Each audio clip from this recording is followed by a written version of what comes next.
Hi everyone. ನೋಡ್ರಿ, ಈ class ಒಳಗಡೆ ನಾವು ಹಿಸ್ಟ್ರಿ ಕ್ವಶನ್ಸ್ ಗಳನ್ನ ಡಿಸ್ಕಷನ್ ಮಾಡೋಣ. ಬಾಳ ಇಂಪಾರ್ಟೆಂಟ್. ಎಲ್ರಿಗೂ ಶೇರ್ ಮಾಡ್ರಿ, ಅದೇ ತರ ಸಬ್ಸ್ಕ್ರೈಬ್ ಆಗ್ರಿ.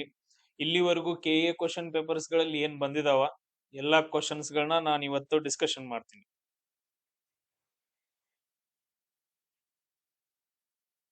ನೋಡ್ರಿ, ಇವು ಟೋಟಲ್ ಆಗಿ ಇಷ್ಟು ಕ್ವಶನ್ ಪೇಪರ್ಸ್ ಗಳಿದಾವ. ಇದ್ರಲ್ಲಿರೋದ್ ಎಲ್ಲಾ ಹಿಸ್ಟ್ರಿ ಕ್ವಶನ್ಸ್ ಗಳನ್ನ ಮೊದಲು ಡಿಸ್ಕಷನ್ ಮಾಡೋಣ, ಆಮೇಲೆ ಪಾಲಿಟಿ, ಆಮೇಲೆ ಜಿಯೋಗ್ರಫಿ. ಈ ತರ ಕಂಪ್ಲೀಟ್ ಆಗಿ 1 ವಿಡಿಯೋಸ್ ಗಳು ಇರ್ತಾವ. ಎಷ್ಟು ದಿನ ಆಗುತ್ತ ಅಷ್ಟು ದಿನದೊಳಗಡೆ ನಾನು ಕಂಪ್ಲೀಟ್ ಮಾಡಕ್ ಟ್ರೈ ಮಾಡ್ತೀನಿ. ಎಲ್ರಿಗೂ ಶೇರ್ ಮಾಡ್ರಿ. ಕ್ವಶನ್ ಏನೈತೆ ಅಂತಂದ್ ಹೇಳಿದ್ರೆ, ಕೆಳಗಿನ ಹೇಳಿಕೆಗಳನ್ನ ನೋಡ್ಕೋಬೇಕು, ಯಾವ್ದು ತಪ್ಪಾಗೈತೆ ಯಾವ್ದು ಸರಿ ಆಗೈತೆ ಅಂತ ಕ್ವಶನ್ ಅನ್ನ ಕೇಳಿದ್ದಾರೆ. ಸಿಂಧೂ ನಾಗರಿಕತೆಯು 12,99,600 ಚದರ ಕಿಲೋಮೀಟರ್ ವಿಸ್ತೀರ್ಣವನ್ನ ಹೊಂದಿತ್ತು. ಆಮೇಲೆ ಸಿಂಧೂ ನಾಗರಿಕತೆಯು ಈಜಿಪ್ಟ್ ಮತ್ತು ಮೆಸೊಪೊಟೇಮಿಯಾ ನಾಗರಿಕಗಳಿಗಿಂತ ಚಿಕ್ಕದಾಗಿದೆ ಅಂತಂದೈತೆ. ಸೊ ಇದ್ರ ಒಳಗಡೆ ನೋಡ್ರಿ, ಎ ಸರಿ ಹೋಗೈತೆ, ಅದಾದ ನಂತರ ಬಿ ರಾಂಗ್ ಐತೆ. ಯಾಕಂತಂದ್ ಹೇಳಿದ್ರೆ ನಾನು ಇವಾಗ ಎಕ್ಸ್ಪ್ಲನೇಷನ್ ಕೊಡ್ತೀನಿ ನೋಡ್ರಿ. ಟೋಟಲ್ ಆಗಿ ಸಿಂಧು ನಾಗರಿಕತೆ ಏನಂದ್ರ ಟೋಟಲ್ ಆಗಿ 13 ಲಕ್ಷ ಚದರ ಕಿಲೋಮೀಟರ್ ಅಷ್ಟು ಏನಂದ್ರ ಇದ್ರದ್ದು ಏರಿಯಾ ಇತ್ತು. ಈಗ ನೀವು ಇಂಡಿಯಾವನ್ನ ಹಿಂಗ್ ತಗೊಂಡ್ರಿ ಅಂತಂದ ಹೇಳಿದ್ರ ಆಲ್ಮೋಸ್ಟ್ ಈ ಪ್ರದೇಶಗಳಲ್ಲಿ ಸಿಂಧು ನಾಗರಿಕತೆ ಬರ್ತಿತ್ತು. ಇದ್ರದ್ದು ಏರಿಯಾ ಎಷ್ಟೈತೆ ಅಂದ್ರ 13 ಲಕ್ಷ. ಅಂದ್ರೆ ಆಲ್ಮೋಸ್ಟ್ 12,99,600 ಚದರ ಕಿಲೋಮೀಟರ್ ಅಂತಂದ ಹೇಳಿ. ಅದಾದ ನಂತರ ಸಿಂಧು ನಾಗರಿಕತೆ ಈಜಿಪ್ಟ್ ಆಗಿರ್ಬಹುದು, ಮೆಸೊಪೊಟೇಮಿಯಾ ಆಗಿರ್ಬಹುದು, ಈ ನಾಗರಿಕಗಳಿಗಿಂತ ತುಂಬಾ ದೊಡ್ಡದಾಗಿರೋದು. ಈಜಿಪ್ಟ್ ನಾಗರಿಕತೆ ಆಮೇಲೆ ಮೆಸೊಪೊಟೇಮಿಯಾ ನಾಗರಿಕಗಳಿಗಿಂತ ತುಂಬಾ ದೊಡ್ಡದಾಗಿರೋದು. ಈಗ ನೋಡ್ರಿ, ಈಜಿಪ್ಟ್ ನಾಗರಿಕತೆ ಅಂತಂದ್ ಹೇಳಿ ಬರುತ್ತೆ. ಏನಿದೆ ಈಜಿಪ್ಟ್ ನಾಗರಿಕತೆ ಎಕ್ಸ್ಪ್ಲನೇಷನ್ ನಾನು ಇಲ್ಲಿ ಕೊಡ್ತೀನಿ ನೋಡ್ರಿ. ಸರ್, ಈಜಿಪ್ಟ್ ನಾಗರಿಕತೆ ಎಲ್ಲಿ ಬರುತ್ತೆ ಅಂತಂದ್ ಹೇಳಿದ್ರೆ ಈ ರೀತಿಯಾಗಿ ಒಂದೊಂದೊಂದು ಈ ತರ ಕಂಡ ಬರುತ್ತೆ ನೋಡ್ರಿ. ಎಸ್. ಸೊ ಇದನ್ನ ಆಫ್ರಿಕಾ ಅಂತ ಅನ್ಕೊಳ್ರಿ. ಇಲ್ಲಿ ಒಂದು ನದಿ ಹರಿದು ಹೋಗುತ್ತ, ನೈಲ್ ನದಿ ಅಂತಂದ್ ಹೇಳ್ತೀವಿ. ಈ ನೈಲ್ ನದಿ ದಡದಲ್ಲಿ ಯಾವತ್ ಬರುತ್ತ, ಈಜಿಪ್ಟ್ ನಾಗರಿಕತೆ ಬರುತ್ತ. ಅಲ್ಲಿರುವಂತಹ ರಾಜರನ್ನ ಏನಂತ ಕರಿತಾ ಇದ್ರು ಅಂದ್ರೆ ಪೆರೋಗಳಂತ ಹೇಳಿ ಕರಿತಾ ಇದ್ರು. ಆಮೇಲೆ ಸತ್ ನಂತರ ಅವ್ರನ್ನ ಏನ್ ಮಾಡ್ತಿದ್ರು, ಕೆಮಿಕಲ್ಸ್ ಗಳನ್ನ ಹಾಕ್ಬಿಟ್ಟು ಬಿಳಿ ಅರಿವಿಲ್ ಸುತ್ತಬಿಟ್ಟು ಅವುಗಳನ್ನ ಮಮ್ಮಿ ಅಂತ ಹೇಳಿ ಕರಿತಾ ಇದ್ರು. ಆಮೇಲೆ ಇವರು ಪಿರಾಮಿಡ್ಸ್ ಗಳನ್ನ ಸ್ಥಾಪನೆ ಮಾಡ್ತಾ ಇದ್ರು. ಇದು ಒಂದಾದ್ರೆ ಇನ್ನೊಂದು ಬರುತ್ತೆ ಯಾವ್ದಂದ್ರ ಮೆಸೊಪೊಟೇಮಿಯಾ ನಾಗರಿಕತೆ ಅಂತಂದ್ ಹೇಳಿ. ಮೆಸೊಪೊಟೇಮಿಯಾ ನಾಗರಿಕತೆ ತುಂಬಾ ಇಂಪಾರ್ಟೆಂಟ್. ಮೆಸೊಪೊಟೇಮಿಯಾ ಅಂತಂದ್ ಹೇಳ್ತೀವಿ. ಯಾಕಿದು ಮೆಸೊಪೊಟೇಮಿಯಾ ಯಾಕೆ ಇಂಪಾರ್ಟೆಂಟ್ ರೀ ಸರ್? ಇದು 2 ನದಿಗಳ ನಡುವಿನ ನಾಡು ಅಂತ ಕರಿತೀವಿ. 2 ನದಿಗಳ ನಡುವಿನ ನಾಡು. ಒಂದ್ ಯಾವ್ದಂತಂದ್ ಹೇಳಿದ್ರೆ ಟೈಗ್ರಿಸ್ ಅಂತ ಕರಿತೀವಿ, ಇನ್ನೊಂದ್ ಯಾವ್ದಂದ್ರ ಯೂಪ್ರಟಿಸ್ ಅಂತ ಕರಿತೀವಿ. ಟೈಗ್ರಿಸ್ ಮತ್ತು ಯೂಪ್ರಟಿಸ್ ಇರಾನ್ ಹತ್ರ ಬರ್ತಾವೆ. ಯೂಪ್ರಟಿಸ್ ಈ 2 ನದಿಗಳ ನಡುವೆ ಒಂದು ನಾಗರಿಕತೆ ಬೆಳೆಯುತ್ತಾ, ಅದನ್ನ ನಾವು ಮೆಸೊಪೊಟೇಮಿಯಾ ನಾಗರಿಕತೆ ಅಂತಂದ್ ಹೇಳ್ತೀವಿ. ಈ ಎಲ್ಲದಕ್ಕಿಂತ ಇನ್ನೊಂದು ಇಂಕಾ ನಾಗರಿಕತೆ ಅಂತಂದ್ ಹೇಳಿ ಬರುತ್ತೆ. ಇಂಕಾ ನಾಗರಿಕತೆ ಅದು ಎಲ್ಲಿ ಬರುತ್ತೆ ಅಂದ್ರೆ ಅಮೆರಿಕಾದೊಳಗಡೆ ಬರ್ತಾವ. ಎಲ್ಲಾ ನಾಗರಿಕತೆಗಳಿಗಿಂತ ಅತಿ ದೊಡ್ಡ ನಾಗರಿಕತೆ ಯಾವ್ದಂದ್ರ ನಮ್ಮ ಇಂಡಿಯಾದಾಗಿರತ್ತ. ಆಮೇಲೆ ನಿಮ್ಗೆ ಇಲ್ಲಿ ಇನ್ನೊಂದು ಕ್ವಶನ್ ಅನ್ನ ಕೇಳ್ತಾರ. ಯಾವ್ದನ್ ಕೇಳ್ಬೋದು ನಿಮ್ಗೆ. ಈಗ ನೋಡ್ರಿ, ಈಗ ಇಂಡಿಯಾ ಐತೆ, ಎಲ್ಲಿಂದ ಎಲ್ಲಿವರೆಗೂ ಹರಡ್ಕೊಂಡೈತೆ ಅಂತಂದ್ ಹೇಳಿ. ಈ ಪ್ರದೇಶಗಳನ್ನ ತಗೊಂಡ್ರಿ ಅಂತಂದ್ ಹೇಳಿದ್ರ ಉತ್ತರದಲ್ಲಿ ಮುಂಡಾವರೆಗೂ, ಸೊ ಉತ್ತರದಲ್ಲಿ ಮಂಡಾ ಅಂತಂದ್ ಹೇಳ್ತೀವಿ, ಆ ಪ್ರದೇಶದವರೆಗೂ ಸಿಂಧೂ ನಾಗರಿಕತೆ ಹರಡಿತ್ತು. ಇದು ಎಲ್ಲಿ ಬರುತ್ತೆ ಇವಾಗ? ಜಮ್ಮು ಕಾಶ್ಮೀರ ಒಳಗಡೆ ಬರ್ತಾವೆ. ಇಂಥವ ಕ್ವಶನ್ಸ್ ಗಳನ್ನ ಕೇಳ್ತಾರ. ಇದು ಯಾವ ನದಿ ದಡದಲ್ಲಿ ಐತೆ ಅಂದ್ರೆ ಚಿನಾಬ್ ನದಿ ದಡದಾಗೈತೆ. ಆಮೇಲೆ ನೆಕ್ಸ್ಟ್ ದಕ್ಷಿಣಕ್ ಬಂದ್ರಿ ಅಂತಂದ್ ಹೇಳಿದ್ರೆ ದೈಮಾಬಾದ್ ಅಂತಂದ್ ಹೇಳ್ತೀವಿ. ದಕ್ಷಿಣಕ್ಕೆ ಬಂದ್ರಿ ದೈಮಾಬಾದ್ ಅಂತಂದ್ ಹೇಳ್ತೀರಿ. ಮಹಾರಾಷ್ಟ್ರದೊಳಗಡೆ ಅದರದ್ದು ಲಾಸ್ಟ್ ಯಾವ್ದು? ಮಹಾರಾಷ್ಟ್ರದಲ್ಲಿ ಪ್ರವರ್ ನದಿ ಅಂತಂದ್ ಹೇಳಿ ಬರುತ್ತೆ ನೋಡ್ರಿ. ಮಹಾರಾಷ್ಟ್ರದೊಳಗಡೆ ಪ್ರವರ್ ನದಿ ಅಂತಂದ್ ಹೇಳಿ ಬರುತ್ತ ಅಲ್ಲಿ. ಅದಾದ ನಂತರ ನೆಕ್ಸ್ಟ್ ಈ ಕಡೆ ನೋಡ್ರಿ, ಪೂರ್ವಕ್ ಬಂದ್ರಿ ಅಂತಂದ್ ಹೇಳಿದ್ರ ಆಲಂಗಿರಪುರ. ಪೂರ್ವಕ್ ಬಂದ್ರ ಆಲಂಗಿರಪುರ ಅನ್ನೋದ್ ಏನ್ ಬರುತ್ತಲ್ಲ, ಅಲ್ಲಿ ಬರುತ್ತ. ಇದು ತುಂಬಾ ಇಂಪಾರ್ಟೆಂಟ್. ಉತ್ತರ ಪ್ರದೇಶದಲ್ಲಿ ಒಂದು ಬರುವಂತಹ ಸಿಟಿ ಆಗೈತೆ. ಆಮೇಲೆ ನೆಕ್ಸ್ಟ್ ಈ ಕಡೆ ಪಶ್ಚಿಮಕ್ ಬಂದ್ರ ಇರಾನ್ ಗಡಿ. ಆಲ್ಮೋಸ್ಟ್ ಏನಂತಂದ್ ಹೇಳಿದ್ರೆ ಇರಾನ್ ಗಡಿ ಹತ್ರ ಬರುತ್ತ. ಅದನ್ನ ನಾವು ಸೂಕ್ತ್ ಜೆಂಡರ್ ಅಂತ ಕರಿತೀವಿ. ಸೂಕ್ತ್ ಜೆಂಡರ್ ಅಂತಂದ್ ಹೇಳಿ ಆ ಪ್ರದೇಶ ಹೆಸರು. ಇವೇನಂತಂದ್ ಹೇಳಿದ್ರೆ ಉತ್ತರ, ಪಶ್ಚಿಮ, ಪೂರ್ವ ಮತ್ತು ದಕ್ಷಿಣ ಪ್ರದೇಶಗಳಾಗಿದಾವ. ಯಾವ್ದ್ರದ್ದು? ಸಿಂಧು ನಾಗರಿಕತೆದು. ಈಗ ನೀವು ವಿಸ್ತಾರವನ್ನ ತಗೊಂಡ್ರಿ ಅಂತಂದ್ ಹೇಳಿದ್ರೆ ಈ ಕಡೆಯಿಂದ ಈ ಕಡೆಗೆ, ಉತ್ತರದಿಂದ ದಕ್ಷಿಣಕ್ಕೆ ಟೋಟಲ್ ಆಗಿ 1,100 ಕಿಲೋಮೀಟರ್ ಉದ್ದ ಇದ್ರೆ, ಪೂರ್ವದಿಂದ ಪಶ್ಚಿಮಕ್ಕೆ ಎಷ್ಟು ಉದ್ದ ಆಯ್ತಂದ್ರೆ 1,500 ಕಿಲೋಮೀಟರ್ ಉದ್ದವನ್ನ ಹೊಂದಿರುವಂತಹ ಈ ನಾಗರಿಕತೆ ಸಿಂಧೂ ನದಿಯ ದಡದಲ್ಲಿ ಬೆಳೆದೈತೆ. ಇಷ್ಟು ಪಾಯಿಂಟ್ಸ್ ಗಳನ್ನ ನೀವು ನೆನ್ಪಿಟ್ಕೋಬೇಕು. ಸ್ಯಾಂಪಲ್ ಆಗಿ ಹೊಂಟೇವ್ ಅಷ್ಟೇ. ಅದಾದ ನಂತರ ನೆಕ್ಸ್ಟ್ ನೋಡ್ರಿ, ಕೆಳಗಿನ ಘಟನೆಗಳನ್ನ ಪರಿಶೀಲಿಸಿ ಇವುಗಳನ್ನ ಕಾಲಾನುಕ್ರಮದಲ್ಲಿ ಬರಿಬೇಕು ಅಂತಂದ್ ಹೇಳಿದಾರೆ. ನಾನು ನಿಮಗ ಎಲಿಮಿನೇಷನ್ ಮೆಥಡ್ ದಾಗ ಹೇಳ್ಕೊಡ್ರಿ ಹೆಂಗ್ ಏನೇನ್ ಮಾಡ್ಬೇಕಂತಂದ್ ಹೇಳಿ. ಬಟ್ ಆದ್ರೆ ಇವಾಗ ಏನ್ ಮಾಡೋಣ ಅಂದ್ರೆ ಡೈರೆಕ್ಟ್ ಆಗಿ ನಾವು ಆನ್ಸರ್ಸ್ ಗಳನ್ನ ಬರೆಯೋನು. ಯಾಕಂದ್ರೆ ಡಿಸ್ಕಷನ್ ಮಾಡ್ಕೊಂತ ಹೋಗ್ಬೇಕಾಗತ್ತ. ಇಲ್ಲಿ ನೋಡ್ರಿ, ಇದ್ರ ಪ್ರಕಾರ ಫಸ್ಟ್ ಯಾವ್ದ್ ನಡೆಯುತ್ತೆ ಅಂದ್ರೆ ಲಕ್ನೋ ಒಪ್ಪಂದ ನಡೆಯುತ್ತೆ. ಕಾಂಗ್ರೆಸ್ ಮುಸ್ಲಿಂ ಲೀಗ್ ಒಪ್ಪಂದ ಅಂತಂದ್ ಹೇಳ್ತೀವ, ಅಥವಾ ಲಕ್ನೋ ಒಪ್ಪಂದ ಅಂತಂದ್ ಹೇಳಿ 1916 ಒಳಗಡೆ ಒಂದು ಒಪ್ಪಂದ ನಡೆಯುತ್ತೆ, ಒಂದು ಸಭೆ ನಡೆಯುತ್ತೆ. ಆ ಸಭೆ ಒಳಗಡೆ ಕಾಂಗ್ರೆಸ್ ದವರು ಆಮೇಲೆ ಮುಸ್ಲಿಂ ಲೀಗ್ ಅವರು ಒಂದಾಗ್ತಾರ. ಸೊ ಅದನ್ನ ನಾವು ಲಕ್ನೋ ಒಪ್ಪಂದ ಅಂತಂದ್ ಹೇಳಿ ಕರಿತೀವಿ. 1916 ಡಿಸೆಂಬರ್ ಒಳಗಡೆ ಇದ್ರದ ಅಧ್ಯಕ್ಷತೆಯನ್ನ ಯಾರು ವಹಿಸಿರ್ತಾರ ಅಂದ್ರೆ ಎ.ಸಿ. ಮಜುಮ್ದಾರ್ ಅಂತಂದೇಳಿ. ಯಾರು? ಎ.ಸಿ. ಮಜುಮ್ದಾರ್ ಅಂತಂದೇಳಿ. ಇವ್ರ ಏನ್ ಮಾಡಿರ್ತಾರ ಅಂದ್ರೆ ಈ ಸಭೆಯ ಅಧ್ಯಕ್ಷತೆಯನ್ನ ವಹಿಸಿರ್ತಾರ. ಈಗ ನನಗ್ ಹೇಳ್ರಿ, ಇಂಡಿಯನ್ ನ್ಯಾಷನಲ್ ಕಾಂಗ್ರೆಸ್ ಯಾವಾಗ ಸ್ಥಾಪನೆ ಆಗತ್ತಂದ್ರ 1885 ಸ್ಥಾಪನೆ ಆಗತ್ತ. ಏಹೋ ಹ್ಯೂಮ್ ಸ್ಥಾಪನೆ ಮಾಡ್ದ ಅಂದ್ರ ನೆಕ್ಸ್ಟ್ ಮುಸ್ಲಿಂ ಲೀಗು 1906 ಒಳಗಡೆ ಸ್ಥಾಪನೆ ಆಗತ್ತ, ಇಲ್ಲಿ ಢಾಕಾದೊಳಗಡೆ. ಯಾವ್ದು? ಢಾಕಾ. ಬಹಳ ಡೀಪ್ ಆಗಿ ಹೊಂಟಿದಿಲ್ಲ, ಹಿಂಗ ಹೋಗ್ಲಿಲ್ಲ, ಬೆಸ್ಟ್ ಇರುತ್ತೆ ಕ್ಲಾಸ್, ಎಲ್ರಿಗೂ ಶೇರ್ ಮಾಡ್ರಿ. ಎಸ್, ಅದಾದ ನಂತರ ಇದು ಫಸ್ಟ್ ನಡೀತೈತ. ಅದಾದ ನಂತರ ನೆಕ್ಸ್ಟ್ ನಡೆಯೋದು ಯಾವ್ದಂದ್ರ ಜಲಿಯನ್ ವಾಲಾಬಾಗ್ ಹತ್ಯಾಕಾಂಡ ಅಂತಂದ್ ಹೇಳ್ತೀವಿ. ನೆಕ್ಸ್ಟ್ ನಡೆಯೋದು ಯಾವ್ದು? ಜಲಿಯನ್ ವಾಲಾಬಾಗ್ ಹತ್ಯಾಕಾಂಡ 1919 ಏಪ್ರಿಲ್ 13ನೇ ತಾರೀಕು. 1919 ಏಪ್ರಿಲ್ 13ನೇ ತಾರೀಕ ಜಲಿಯನ್ ವಾಲಾಬಾಗ್ ಹತ್ಯಾಕಾಂಡ ನಡೆಯುತ್ತ. ಮೇನ್ ಇಂಪಾರ್ಟೆಂಟ್ ಏನಾಗತ್ತಂದ್ರ ಪಂಜಾಬ್ ಒಳಗಡೆ ಸೊ ಏನ್ ಮಾಡ್ತಾರ ಅಂತಂದ ಹೇಳಿದ್ರೆ, ಪಂಜಾಬ್ ಒಳಗಡೆ ಒಂದು ಹಬ್ಬವನ್ನ ಮಾಡ್ತಿರ್ತಾರ, ಬೈಸಾಖಿ ಹಬ್ಬ ಅಂತಂದ್ ಹೇಳಿ. ಯಾವ್ದು? ಬೈಸಾಖಿ ಹಬ್ಬವನ್ನ ಮಾಡ್ತಿರ್ತಾರ ಒಂದ್ ಕಡೆ. ಆದ್ರೆ ಇಬ್ಬರು ಜನರನ್ನ ಅರೆಸ್ಟ್ ಮಾಡಿರ್ತಾರ, ಅವ್ರನ್ನ ಬಿಡುಗಡೆ ಮಾಡ್ರಿ ಅಂತಂದ್ ಹೇಳಿ. ಅವ್ರ ಹೆಸರನ್ನ ನೀವು ಕಮೆಂಟ್ ಹಾಕ್ಬೇಕು, ಅದ್ನ ಹೇಳ್ಕೊತಂದ್ರೆ ಬಾಳ ದೂರ ಆಗತ್ತೆ. ಅದಕ್ಕೋಸ್ಕರ ಪ್ರತಿಭಟನೆ ಮಾಡ್ತಾ ಇರ್ತಾರ. ಇವನ್ ರೌಲತ್ ಕಾಯ್ದೆನೂ ಬಂದಿರತ್ತ ಅದೇ ಟೈಮ್ ಒಳಗಡೆ. 1919 ಒಳಗಡೆ ಇದ್ರ ವಿರುದ್ಧನೂ ಕೂಡ ದಂಗೆ ಆಗ್ತಿರ್ತಾವ. ಅಲ್ಲಿ ಒಂದು ಎಲ್ರು ಏನಂದ್ರೆ ಶೇರ್ ಬಿಟ್ಟು ಸಭೆಯನ್ನ ಮಾಡೋಣ, ನೆಕ್ಸ್ಟ್ ಚಳವಳಿ ಮಾಡೋಣ ಅಂತ ಹೇಳಿ ಪ್ಲಾನ್ ಮಾಡ್ತಿರ್ತಾರೆ ನಮ್ ಇಂಡಿಯನ್ಸ್. ಎಲ್ಲಿ? ಜಲಿಯನ್ ವಾಲಾಬಾಗ್ದೊಳಗಡೆ. ಅಲ್ಲಿ ಜನರಲ್ ಡಯರ್ ಇದ್ದವ್ ಏನ್ ಮಾಡ್ತಾ ಅಂದ್ರ ಆರ್ಡರ್ ಅನ್ನ ಕೊಡ್ತಾನ, ಕೊಂದ್ ಹಾಕ್ಬಿಡ್ರಿ ಅಂತಂದೇಳಿ. ಅದು 1919 ಏಪ್ರಿಲ್ 13ನೇ ತಾರೀಕು ನಡೆಯುತ್ತ. ಇದು ತುಂಬಾ ಕ್ರೂರವಾದ ಒಂದು ಹತ್ಯೆ. ಇದನ್ನ ಇನ್ವೆಸ್ಟಿಗೇಷನ್ ಮಾಡಕ್ಕೆ ಒಂದು ಆಯೋಗವನ್ನ ಇದು ಮಾಡ್ತಾರ, ಆಯೋಜನೆ ಮಾಡ್ತಾರ. ಹಂಟರ್ ಆಯೋಗ ಅಂತಂದ್ ಹೇಳ್ತೀವಿ. ಅದನ್ನ ಏನಂತ ಕರಿತೀವಿ? ಹಂಟರ್ ಆಯೋಗ ಅಂತಂದೇಳಿ. ನೆಕ್ಸ್ಟ್ ಬರುತ್ತ, ಇದಾದ ನಂತರ ಯಾವ್ದು ಬರುತ್ತಂದ್ರ ಚೌರಿ ಚೌರಾ ಘಟನೆ ಬರುತ್ತೆ 1922ರಲ್ಲಿ. 1922ರಲ್ಲಿ ಮೇನ್ ಇಂಪಾರ್ಟೆಂಟ್ ಪಾಯಿಂಟ್ ಒಂದಾಗತ್ ನೋಡ್ರಿ. ಇಲ್ಲಿ ಏನಾಗತ್ತಂದ್ರ, ಎಲ್ಲಿ ಬರೆಯೋದು? ಎಸ್, ಇಲ್ಲಿ ನೋಡ್ರಿ ಏನಾಗತ್ತ. 1920ರೊಳಗಡೆ ಮಹಾತ್ಮ ಗಾಂಧೀಜಿಯವ್ರು ಏನ್ ಮಾಡ್ತಾರಂದ್ರ ಅಸಹಕಾರ ಚಳುವಳಿಯನ್ನ ಸ್ಟಾರ್ಟ್ ಮಾಡ್ತಾರ. ಬಟ್ ಆದ್ರ ನಮ್ದು ಕ್ರಾಂತಿಕಾರಿಗಳು ಯಾರು ಇರ್ತಾರ, ಭಗತ್ ಸಿಂಗ್ ಇವ್ರು, ಅದಾದ ನಂತರ ನೆಕ್ಸ್ಟ್ ರಾಜ್ಗುರು, ಇವರೆಲ್ಲಾರು ಏನ್ ಮಾಡ ಒಂದು ಚೌರಿ ಚೌರಾ ಅನ್ನೋ ಪೊಲೀಸ್ ಸ್ಟೇಷನ್ ಮೇಲೆ ದಾಳಿ ಮಾಡಿಬಿಟ್ಟು ಅಲ್ಲಿರುವಂತ ಪೊಲೀಸ್ ಅಧಿಕಾರಿಗಳನ್ನ ಕೊಂದಾಕ್ತಾರ 1922ರಾಗ. ಈ ಘಟನೆ ಗೊತ್ತಾದ ತಕ್ಷಣ ಮಹಾತ್ಮ ಗಾಂಧಿ ಏನ್ ಮಾಡ್ತಾನ ಅಂದ್ರ ಅಸಹಕಾರ ಚಳುವಳಿಯನ್ನ ಸ್ಟಾಪ್ ಮಾಡ್ತಾನ. ಈ ತರ ಕ್ವಶನ್ಸ್ ಗಳನ್ನ ಕೇಳ್ತಾರ. ನಾನ್ ಕೋಆಪರೇಷನ್ ಮೂವ್ಮೆಂಟ್ ಅಂತ ಹೇಳ್ತೀವಿ. ಸೊ ಅಲ್ಲಿ ಟೋಟಲ್ ಆಗಿ ಎಷ್ಟು ಜನ ಪೊಲೀಸರು ಸಾಯ್ತಾರ ಅಂದ್ರೆ 22 ಜನ ಪೊಲೀಸರು ಸಾಯ್ತಾರ. ನೋಡ್ರಿ, ಇನ್ನು ಡೀಟೇಲ್ ಬೇಕಂದ್ರೆ ಹೇಳ್ತೀನಿ. ಇದು ಚೌರಿ ಚೌರ ಅನ್ನೋದು ಎಲ್ಲೈತೆ ಅಂದ್ರೆ ರೀ ಸರ್, ಉತ್ತರ ಪ್ರದೇಶದ ಗೋರಖ್ಪುರ್ ಒಳಗಡೆ ಐತ್ರಿ. ಎಲ್ಲೈತ್ರಿ? ಉತ್ತರ ಪ್ರದೇಶದ ಗೋರಖ್ಪುರ್ ಒಳಗಡೆ ಐತೆ ಸರ್. ಹಿಂದಿದ ಗೋರಖ್ಪುರ್ ಅನ್ನೋದ್ರಿ ಲಾಂಗೆಸ್ಟ್ ರೈಲ್ವೆ ಸ್ಟೇಷನ್ ರೀ. ಬಟ್ ಆದ್ರೆ ಇವಾಗ ಸ್ವಾಮಿ ಸಿದ್ಧಗಂಗಾ ಲಾಂಗೆಸ್ಟ್ ರೀ. ಎಸ್, ಇದಾದ ನಂತರ ನೆಕ್ಸ್ಟ್ ಲಾಸ್ಟ್ ಯಾವ್ದು ಬರುತ್ತಂದ್ರೆ ಸ್ವರಾಜ್ ಪಕ್ಷದ ಸ್ಥಾಪನೆ ಬರುತ್ತ 1923ರೊಳಗಡೆ. ಯಾರ್ಯಾರು? ಸಿ.ಆರ್. ದಾಸ್ ಅಂತಂದ್ ಹೇಳ್ತೀವಿ. ಒಬ್ರು ಸಿ.ಆರ್. ದಾಸ್, ಇನ್ನೊಬ್ರು ಯಾರಂದ್ರ ಮೋತಿಲಾಲ್ ನೆಹರು. ಮೋತಿಲಾಲ್ ನೆಹರು ಇವ್ರಿಬ್ರು ಸೇರಿ ಏನ್ ಮಾಡ್ತಾರಂದ್ರೆ ಒಂದು ಹೊಸ ಪಕ್ಷವನ್ನ ಸ್ಥಾಪನೆ ಮಾಡ್ತಾರ. ಅದನ್ನ ನಾವು ಏನಂತ ಕರಿತೀವಿ? ಸ್ವರಾಜ್ ಪಕ್ಷ ಅಂತಂದೇಳಿ. ಇದು ಕಾಲಾನುಕ್ರಮದೊಳಗಡೆ. ಇದಾದ ನಂತರ ನೆಕ್ಸ್ಟ್ ನೋಡ್ರಿ, ಆನಂದ್ ಮಹಲ್, ಮಲ್ಲಿಕಾ ಜಹಾನ್ ಮಸೀದಿ, ಆಮೇಲೆ ಅಸರ್ ಮಹಲ್ ಅಂತಂದೇಳಿ. ಇಲ್ಲಿ ಎರಡನೇ ಇಬ್ರಾಹಿಂ ಆದಿಲ್ ಶಾ ಅವರಿಗೆ ಸಂಬಂಧಪಟ್ಟಿದ್ ಯಾವುದು ಅಂತಂದೇಳಿ ಕ್ವಶನ್ ಅನ್ನ ಕೇಳಿದಾರೆ. ಎಸ್, ಆಮೇಲೆ ಇನ್ನೊಂದು ಪಾಯಿಂಟ್ ನಾನು ಹೇಳೋದ್ ಮರ್ತೆ ಸರ್. ಜಲಿಯನ್ ವಾಲಾಬಾಗ್ ಹತ್ಯಾಕಾಂಡ ಆದ ತಕ್ಷಣ ರವೀಂದ್ರನಾಥ್ ಟ್ಯಾಗೋರ್ ಅವ್ರು ಏನ್ ಮಾಡ್ತಾರ ಅಂದ್ರ ನೈಟ್ ಹುಡ್ ಪ್ರಶಸ್ತಿಯನ್ನ ಹಿಂತಿರುಗಿ ಕೊಡ್ತಾರ. ಇವನ ಕ್ವಶನ್ ಕೇಳ್ತಾರ ಕೆಎದವ್ರು. ನೈಟ್ ಹುಡ್ ಪ್ರಶಸ್ತಿಯನ್ನ ಕೊಟ್ಬಿಡ್ತಾರ, ನಮಗ್ ಬ್ಯಾಡ್ ನಿಮ್ಮದ್ ಅಂತಂದೇಳಿ. ಆಮೇಲೆ ಮಹಾತ್ಮ ಗಾಂಧೀಜಿ ಅವ್ರು ಯಾವ್ದಂತಂದ್ ಹೇಳಿದ್ರ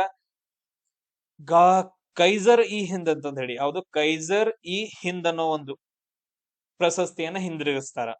ನೆಕ್ಸ್ಟ್ ಎರಡನೇ ಇಬ್ರಾಹಿಂ ಆದಿಲ್ ಶಾ ಬಂದ್ರೆ, ಬಿಜಾಪುರ್ ಆದಿಲ್ ಶಾಹಿಗಳ ಪ್ರಮುಖ ಒಬ್ಬ ಸುಲ್ತಾನ ಎರಡನೇ ಇಬ್ರಾಹಿಂ ಆದಿಲ್ ಶಾ ಅಂತಂದ್ ಹೇಳ್ತೀವಿ. ಇವನ್ ಯಾವ ಸಂಬಂಧ ಬರ್ತಾವ ಅಂತಂದ್ ಹೇಳಿದ್ರೆ ಎ ಮತ್ತು ಬಿ ಮಾತ್ರ. ಆನಂದ್ ಮಹಲ್ ಮತ್ತು ಮಲಿಕ್ ಜಹಾನ್ ಮಸೀದಿ ಅಂತಂದ್ ಹೇಳ್ತೀವಿ. ಆನಂದ್ ಮಹಲ್ ಏನ್ ಮಾಡ್ತಾ ಅಂದ್ರ 1589ರೊಳಗಡೆ ಎರಡನೇ ಇಬ್ರಾಹಿಂ ಆದಿಲ್ ಶಾ ಬಿಜಾಪುರದೊಳಗಡೆ ಇದನ್ನ ನಿರ್ಮಾಣ ಮಾಡ್ತಾನ. ಇದೊಂದು ಅರಮನೆ ಹೆಸರು.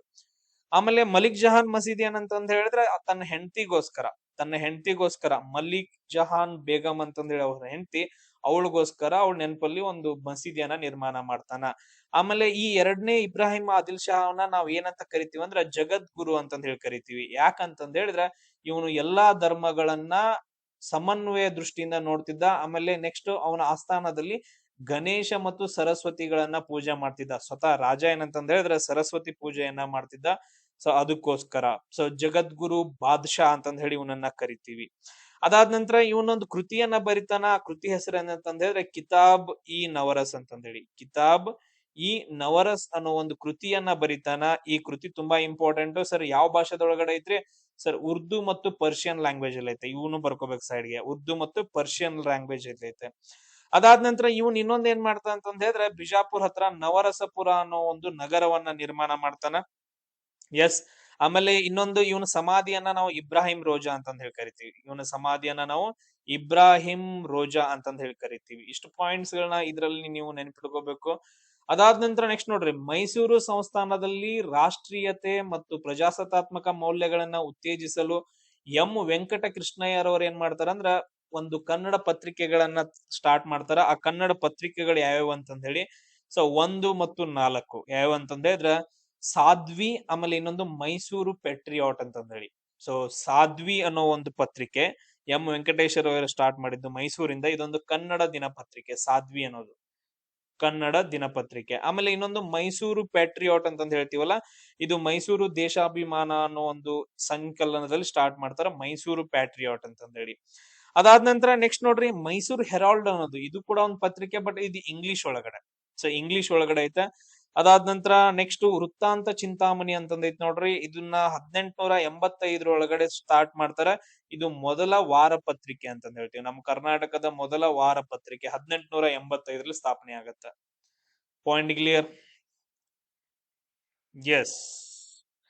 ನೆಕ್ಸ್ಟ್ ನೋಡ್ರಿ, ದೋಂಡಿಯಾ ವಾಗ್ ಅಂತಂದ್ ಹೇಳಿ ಬರ್ತಾರ. ದೋಂಡಿಯಾ ವಾಗ್ ಅಂತಂದ್ ಹೇಳಿ ಇವ್ರು ಯಾವ್ದಕ್ ಸಂಬಂಧಪಟ್ಟಿದಾರ ಅಂತಂದ್ ಹೇಳಿ, ಯಾವ್ದಕ್ಕಂತಂದ್ ಹೇಳಿದ್ರೆ ಸರ್ ನೋಡ್ರಿ, ಎ ಮತ್ತು ಬಿ ಮತ್ತು ಸಿ ಗಳು, ಎ ಬಿ ಸಿ ಗಳಿಗೆ ಸಂಬಂಧ ಪಡ್ತಾರ. ಲಾಸ್ಟ್ ಬರಂಗಿಲ್ಲ.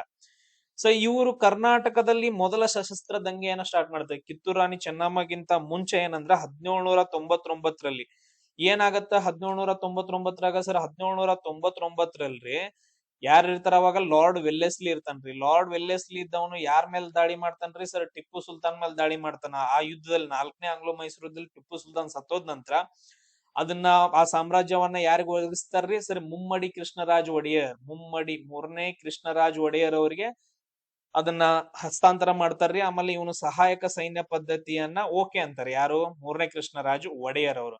ಬಟ್ ಅದ್ರ ಥಿಂಗ್ ಏನಾಗತ್ತಂದ್ರೆ ಇದನ್ನ ಒಪ್ಕೊಳ್ದೆ ಈ ಬ್ರಿಟಿಷರ ಆಳ್ವಿಕೆ ನಮಗ್ ಬ್ಯಾಡ ಅಂತಂದ್ ಹೇಳಿ ಒಬ್ರು ದೋಂಡಿಯಾ ವಾಗ್ ಅನ್ನೋ ಒಬ್ಬ ನಾಯಕ, ಒಬ್ಬ ಸೇನಾಧಿಪತಿ ಏನ್ ಮಾಡ್ತಂದ್ರ ಬ್ರಿಟಿಷರ ವಿರುದ್ಧ ಶಸ್ತ್ರ ದಂಗೆಯನ್ನ ಹೇಳ್ತಾನ ಮೈಸೂರು ಒಳಗಡೆ. ಇದು ಇಂಪಾರ್ಟೆಂಟ್. ಎಸ್. ಅದಾದ ನಂತರ ಇವರು ಮೈಸೂರು ಪ್ರದೇಶದ ಮುಸ್ಲಿಮರು ಇವ್ರ ಬಗ್ಗೆ ಸಹಾನುಭೂತಿಯನ್ನು ಹೊಂದಿದ್ರು. ಎಸ್, ಎಲ್ಲರೂ ಏನಂತ ಹೇಳಿದ್ರೆ ಇವನ್ಗೆ ಸಪೋರ್ಟ್ ಮಾಡ್ತಾ ಇದ್ರು, ಅದು ಕೂಡ ಕರೆಕ್ಟ್ ಆಗೈತೆ. ಇವರು ತಮ್ಮನ್ನು ಉಭಯ ಲೋಕಾಧೀಶ್ವರ ಎಂಬ ಹೆಸರಿಂದ ಬಿರುದನ್ನ ಕೊಟ್ಕೊಂಡಿದ್ರು. ಅವ್ರ ಏನಂತ ಹೇಳಿದ್ರೆ ಉಭಯ ಲೋಕಾಧೀಶ್ವರ, 2 ಲೋಕಗಳ ಚಕ್ರವರ್ತಿ ಅಂತ ಹೇಳಿ ಬಿರುದನ್ನ ಕೊಟ್ಟಿದ್ರು. ಇದು ಇಂಪಾರ್ಟೆಂಟ್. ಆಮೇಲೆ ನೆಕ್ಸ್ಟ್ ಇದು ಲಾಸ್ಟ್ ರಾಂಗ್. ಇದು ಈ ದೋಂಡಿಯಾವಾಗ ಬಾಳ ಅಂದ್ರ ಬಾಳ ಡೇಂಜರಸ್ ಇದ್ದ, ಬ್ರಿಟಿಷರ್ ಬಾಳ ಅಂದ್ರ ಬಾಳ ಕಾಡಿಸಿದ್ದ. ವೆಲ್ಲೆಸ್ಲಿಗೆ ಹುಚ್ಚ ವಹಿಸ್ಕೊಂಡ ಅಂತ ಹೇಳಿದ್ರೆ ಸಿಂಪಲ್ ಆಗಿ ಹೇಳ್ಬೇಕಂದ್ರೆ, ಅವ್ನ್ ಹಿಡಿಬೇಕಂತಂದ್ ಹೇಳಿದ್ರೆ ಏನ್ ಮಾಡ್ತಾರಂತ ಹೇಳಿದ್ರೆ ದೊಡ್ಡ ದೊಡ್ಡ ಅಧಿಕಾರಿಗಳನ್ನೆಲ್ಲಾನು ಕಳಿಸ್ತಾರ, ಬಟ್ ಅದ್ರ ಆಗಂಗಿಲ್ಲ. ಆಮೇಲೆ ಇಲ್ಲಿ ವಿಲಿಯಂ ಚಾಪ್ಲಿನ್ ಅಂತ ಬರ್ತಾನಲ್ಲ, ಇವನು 1824ರಲ್ಲಿ ಎಲ್ಲಿರ್ತಾ ಅಂತಂದ್ ಹೇಳಿದ್ರ ವಿಲಿಯಂ ಚಾಪ್ಲಿನ್ ಕಿತ್ತೂರು ದಂಗೆಗೆ ಸಂಬಂಧ ಪಡ್ತಾನ. Lord Wellington, so Arthur Wellesley important ಆಗ್ತಾರ ಇಲ್ಲಿ. ಚಾಪ್ಲಿನ್ ಅನ್ನೋರು ಇಂಪಾರ್ಟೆಂಟ್ ಆಗ್ತಾರ, ವಿಲಿಯಂ ಚಾಪ್ಲಿನ್ ಅನ್ನೋರು. ಅದಾದ ನಂತರ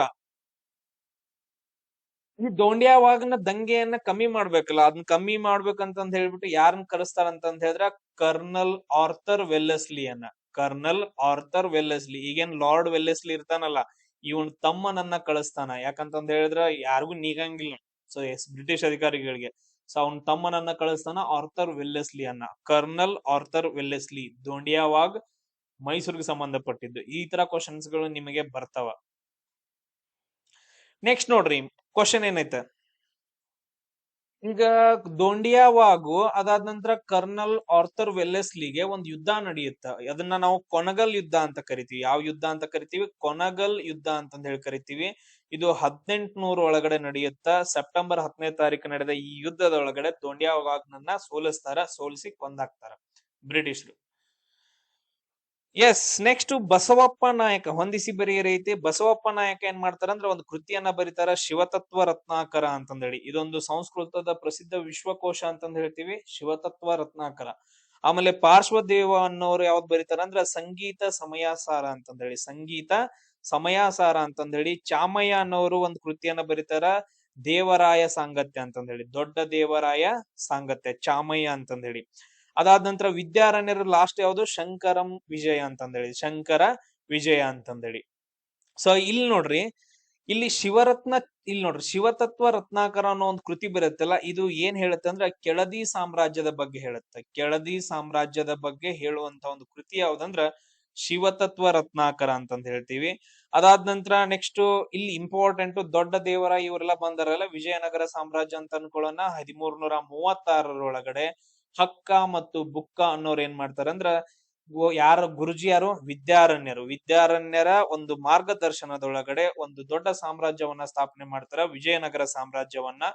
ಈ ಪಾಯಿಂಟ್ ಅನ್ನ ಪ್ರಾಪರ್ ಆಗಿ ನೆನ್ಪಿಟ್ಕೋಬೇಕು. ಇದಾದ್ಮೇಲೆ ಯಾಕಂತಂದ್ ಹೇಳಿದ್ರೆ ಇಲ್ಲಿ ವಿದ್ಯಾರಣ್ಯರು ಅಂತಂದ್ ಹೇಳಿ ಬಂದೈತಲ್ಲ, ಶಂಕರ ವಿಜಯಂ ಅಂತಂದ್ ಹೇಳಿ, ಅದಕ್ಕೋಸ್ಕರ ನಿಮ್ಗೆ ಹೇಳಿದ್ದದನ್ನ. ನೆಕ್ಸ್ಟ್ ಕ್ವಶನ್, ಈ ಕೆಳಗಿನವುಗಳಲ್ಲಿ ಎಷ್ಟು ಜೋಡಿಗಳು ಸರಿಯಾಗಿವೆ ಅಂತಂದ್ ಹೇಳಿ. ಎಷ್ಟು ಜೋಡಿಗಳು ಸರಿಯಾಗಿದಾವ ನಮ್ಗೆ ಅವೆಲ್ಲ ಬೇಡ, ನಾನು ಡೈರೆಕ್ಟ್ ಆಗಿ ಹೇಳ್ತೀನಿ ನಿಮ್ಗೆ ಏನೇನ್ ಅಂತಂದ್ ಹೇಳಿ.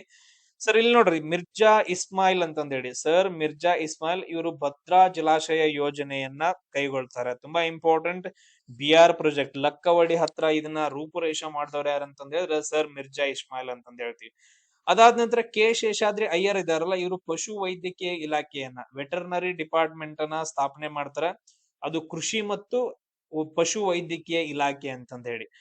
ಅದಾದ ನಂತರ ನೆಕ್ಸ್ಟ್ ಇಂಪಾರ್ಟೆಂಟ್ ಏನಂದ್ರ, ನೆಕ್ಸ್ಟ್ ಇಲ್ಲಿ ಸೀಲ್ ಸಮಿತಿ ಅಂತಂದ್ ಹೇಳಿ ಬರುತ್ತಲ್ಲ, ಈ ಸೀಲ್ ಸಮಿತಿ ಯಾಕೆ ಬರುತ್ತಂತಂದ್ ಹೇಳಿದ್ರೆ ಇದು ಬ್ಯಾಡ್ರಿ, ಇವು ರಾಂಗ್, ಸೊ ಇವು ಬರಂಗಿಲ್ಲ. ಸೀಲ್ ಸಮಿತಿ ಅಂತಂದಿದಲ್ಲ, ಈ ಸೀಲ್ ಸಮಿತಿ ಯಾಕೆ ಬರುತ್ತಂತಂದ್ ಹೇಳಿದ್ರೆ, ಮೈಸೂರು ಒಳಗಡೆ ಒಂದು ಶಾಸನ ಸಭೆ ಇರುತ್ತಾ, ಮೈಸೂರು ಒಳಗಡೆ ಒಂದು ಶಾಸನ ಸಭೆ ಇರುತ್ತ, ಆ ಶಾಸನ ಸಭೆಯ ಸುಧಾರಣೆಗಾಗಿ ಒಂದು ಸಮಿತಿ ಬರುತ್ತಾ, ಆ ಸಮಿತಿ ಯಾವ್ದಂದ್ರ ಸೀಲ್ ಸಮಿತಿ, ಸೀಲ್ ಕಮಿಟಿ ಅಂತಂದ್ ಹೇಳ್ತೀವಿ. ನೆಕ್ಸ್ಟ್ ಮೈಸೂರಿನ ಪುರಾತತ್ವ ಇಲಾಖೆ ಅಂತಂದ್ ಹೇಳಿ, ಇದನ್ನ 1890ರಲ್ಲಿ ಸ್ಥಾಪನೆ ಮಾಡ್ತಾರ.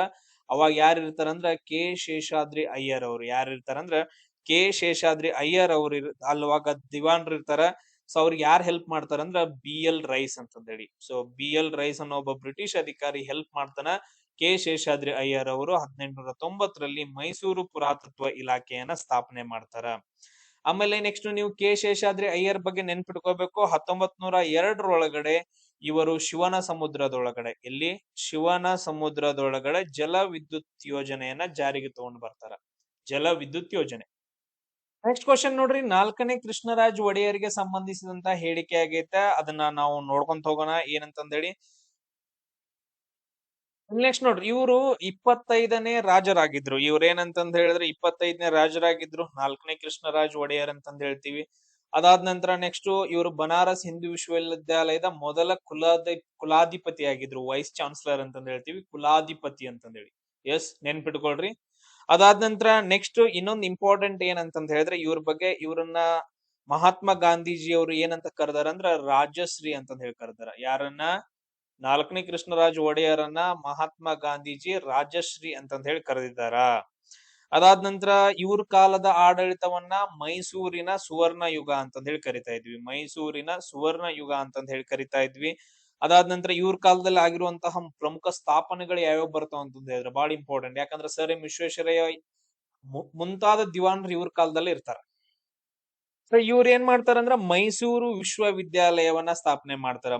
ಇವ್ರ ಕಾಲದಲ್ಲಿ ಮೈಸೂರು ವಿಶ್ವವಿದ್ಯಾಲಯ ಸ್ಥಾಪನೆ ಆಗತ್ತ 1916ರಲ್ಲಿ. ಆಮೇಲೆ ಇಂಡಿಯನ್ ಇನ್ಸ್ಟಿಟ್ಯೂಟ್ ಆಫ್ ಸೈನ್ಸ್ ಅಂತಂದ್ ಹೇಳಿ, IISc ಅಂತಂದ್ ಹೇಳಿ ಅದು ಸ್ಥಾಪನೆ ಆಗತ್ತ 1909 ಬೆಂಗಳೂರಲ್ಲಿ. ಆಮೇಲೆ ಕನ್ನಡ ಸಾಹಿತ್ಯ ಪರಿಷತ್ ಸ್ಥಾಪನೆ ಆಗತ್ತ 1915ರಲ್ಲಿ.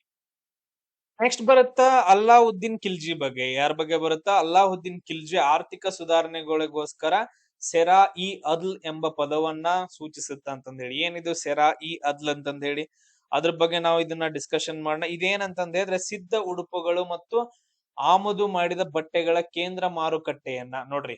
ಸೊ ಉಡುಪುಗಳು ಏನ್ ಬಟ್ಟೆಗಳಿರ್ತಾವಲ್ಲ, ಆ ಕೇಂದ್ರ ಮಾರುಕಟ್ಟೆಯನ್ನ ಏನಂತ ಕರಿತಾ ಇದ್ರು ಅಂದ್ರೆ ಸೆರಾ ಇ ಅದ್ಲ್ ಅಂತಂದ್ ಹೇಳಿ ಕರಿತಾ ಇದ್ರು. ಇಂಪಾರ್ಟೆಂಟ್, ಇಲ್ಲಿ ಉಡುಪುಗಳು ಅಷ್ಟೇ ಇಲ್ಲ, ಸಕ್ಕರೆ ಏನು ಇರ್ತಿತ್ತು, ಆಮೇಲೆ ವನ ಹಣ್ಣುಗಳು ಕೂಡ ಇರ್ತಾ ಇದ್ವು. ಸೊ ಅದ್ರದ್ದು ಮಾರುಕಟ್ಟೆ ಕೇಂದ್ರವನ್ನ ಸೆರಾ ಇ ಅದ್ಲ್ ಅಂತಂದ್ ಹೇಳಿ ಕರಿತಾ ಇದ್ರು. ಟೋಟಲ್ ಆಗಿ ಏನಂತಂದ್ ಹೇಳಿದ್ರ 3 ಪ್ರತ್ಯೇಕ ಮಾರುಕಟ್ಟೆಗಳು ಬರ್ತಾವ. ಮಾರುಕಟ್ಟೆ ಸುಧಾರಣೆ ಆಗೈತೆ ಅಂತಂದ್ ಹೇಳಿದ್ರೆ ಮೇನ್ ಇಂಪಾರ್ಟೆಂಟ್ ಅಲ್ಲಾವುದ್ದೀನ್ ಖಿಲ್ಜಿ ಇಂದ ಮಾರುಕಟ್ಟೆ. ಸೊ ಅದ್ರೊಳಗಡೆ ಫಸ್ಟ್ ಒನ್ ಯಾವ್ದು ಬರುತ್ತಂದ್ರ ಮಂಡಿ ಅಂತಂದ್ ಹೇಳ್ತೀವಿ. ಮಂಡಿ ಅಂತಂದ್ ಹೇಳಿದ್ರೆ ಅಲ್ಲಿ ಧಾನ್ಯಗಳೆಲ್ಲ ಇರ್ತಿದ್ವು. ಮೊದಲು ಏನ್ ಇರ್ತಿದ್ಲ ಅದನ್ನ ಕಂಟಿನ್ಯೂ ಮಾಡ್ಕೊಂಡ ಅದಾದ ನಂತರ ಸೆಕೆಂಡ್ ಒನ್ ಯಾವ್ದಂತಂದ್ ಹೇಳಿದ್ರೆ ಸೆರಾ ಇ ಅದ್ಲ್ ಅಂತಂದ್ ಹೇಳಿ. ಇದ್ರೊಳಗಡೆ ಉಡುಪುಗಳು, ಸಕ್ಕರೆ, ಜಡ ವಸ್ತುಗಳು, ಆಮೇಲೆ ಎಣ್ಣೆ, ಬೆಳೆ ಬಾಳುವ ಅಂತಹ ಆಮದುಗಳು ಎಲ್ಲ ಅದ್ರಲ್ಲಿ ಇರ್ತಿದ್ವು. ಆಮೇಲೆ ನೆಕ್ಸ್ಟ್ ಇನ್ನೊಂದ್ ಯಾವ್ದಂತಂದ್ ಹೇಳಿದ್ರೆ ಕುದುರೆಗಳು, ದನಕರುಗಳು ಮತ್ತು ಗುಲಾಮರು ಅಂತಂದ್ ಹೇಳಿ. ನೆಕ್ಸ್ಟ್ ಈ ಮಾರುಕಟ್ಟೆಗಳನ್ನ ಉಸ್ತುವಾರಿ ಮಾಡ್ತಿರ್ತಾನಲ್ಲ ಆ ಅಧಿಕಾರಿಯನ್ನ ಶಹನಾ ಇ ಮಂಡಿ ಅಂತಂದ್ ಹೇಳಿ ಕರೀತಾರ. ಅವನ ಹೆಸರು ಏನಂತಂದ್ ಹೇಳಿದ್ರೆ ಆ ಅಧಿಕಾರಿ ಹೆಸರು ಶಹನಾ ಇ ಮಂಡಿ ಅಂತಂದ್ ಹೇಳಿ.